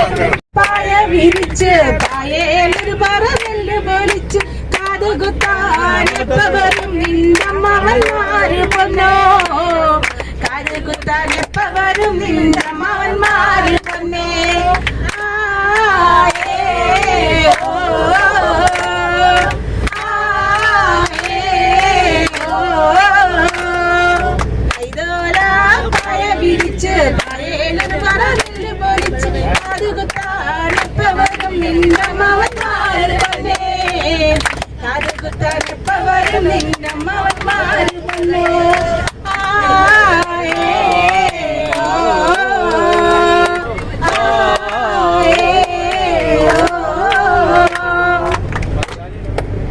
എന്റെ പേര് ദീപ. നമസ്കാരം. സ്വദേശം പാലാരിവട്ടം പാടിവട്ടം ഭാഗത്താണ് സ്വന്തം വീട് ജനിച്ചു വളർന്നത്. ഇപ്പൊ താമസിക്കുന്ന തൃപ്പൂണിത്തുറ എരൂര്. ഭർത്താവിന്റെ പേര് CK ബാബു. ഇവിടെ ഉണ്ട്. റെയിൽവേന്ന് റിട്ടയറായി. 2 മക്കളുണ്ട്. ഒരാൾ ഡോക്ടറാണ്, സൂപ്പർ സ്പെഷ്യാലിറ്റി പഠിക്കുന്നു, 2nd ഇയർ. ഒരാള് 2 പെൺകുട്ടികളാണ്. മൂത്താളെ ഡോക്ടർ, രണ്ടാമത്തെ ആള് ആർക്കിടെക്ട് കഴിഞ്ഞതിന്റെ പോസ്റ്റ് ഗ്രാജുവേഷൻ കഴിഞ്ഞിട്ട് ചെയ്യുന്നു, റിസർവ് വർക്ക് അസോസിയേറ്റ് ആയിട്ട് മദ്രാസിൽ. അത്രയൊക്കെ പറയാം. വീട്ടമ്മയാണ്. നല്ല രീതിയിലൊക്കെ വീട് കൊണ്ടുവന്ന പിള്ളേരൊക്കെ ഇത്രയൊക്കെ ആക്കി, അതിന്റെ സന്തോഷമുണ്ട്. ശ്രമിച്ച അത്രയായപ്പോ അതിന്റെ ഒരു സന്തോഷം. ഇപ്പൊ നല്ല രീതിയിൽ പോണത് കുഴപ്പമില്ലാതെ. പാട്ട് പാടിയാലോ? അയ്യോ, അച്ഛനമ്മേന്റെ വയസ്സായി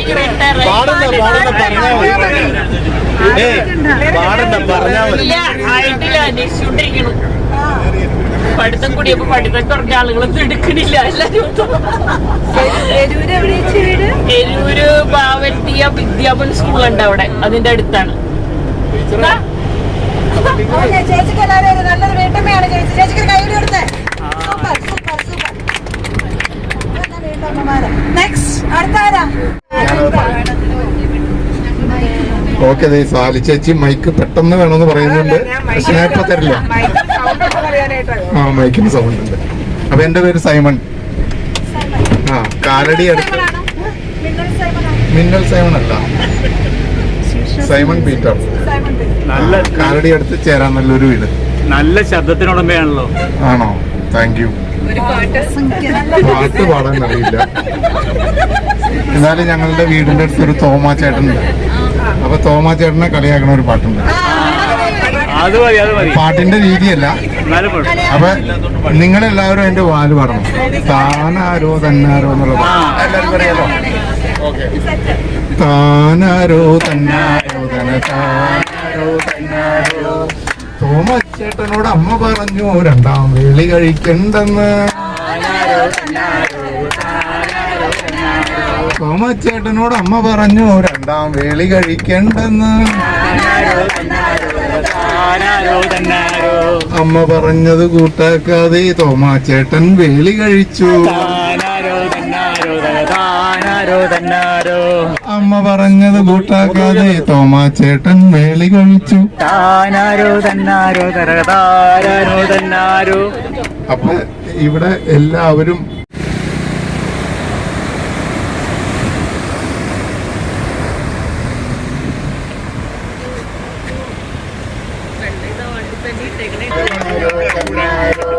റൈറ്റ് സൈഡിലെ ഒരു കോളേജും ലെഫ്റ്റ് സൈഡിലും കോളേജ് രണ്ടും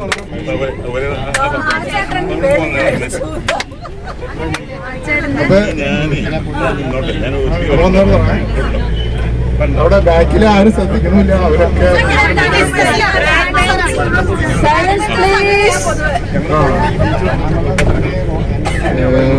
താനാരോ തന്നാരോ താനാരോ തന്നാരോ വെളി ഒഴിച്ച് തിരിച്ചു വരുമ്പോ തോമാ ചേട്ടൻ പട്ടയടിച്ചു. വെളി ഒഴിച്ച് തിരിച്ചു വരുമ്പോ തോമാ ചേട്ടൻ പട്ടയടിച്ചു. പട്ടയടിച്ചത് കൂട്ടാക്കാതെ തോമാ ചേട്ടൻ പട്ടയടിച്ച് തിരിച്ചു വരുമ്പോ തോമാ ചേട്ടനെ പട്ടി കടിച്ചു. പട്ടയടിച്ച് തിരിച്ചു വരുമ്പോ തോമാ ചേട്ടനെ പട്ടി കടിച്ചു. ചോരയൊലിച്ച് തിരിച്ചു വരുമ്പോ തോമാ ചേട്ടൻ പുഴയിൽ ചാടി. ചോരയൊലിച്ച് തിരിച്ചു വരുമ്പോ തോമാ ചേട്ടൻ പുഴയിൽ ചാടി. കീറനണിഞ്ഞു തിരിച്ചു വരുമ്പോ തോമാ ചേട്ടനെ ഭാര്യ പിടിച്ചു. താനാരോ തന്നാരോ താനാരോ ചെയ്താരോ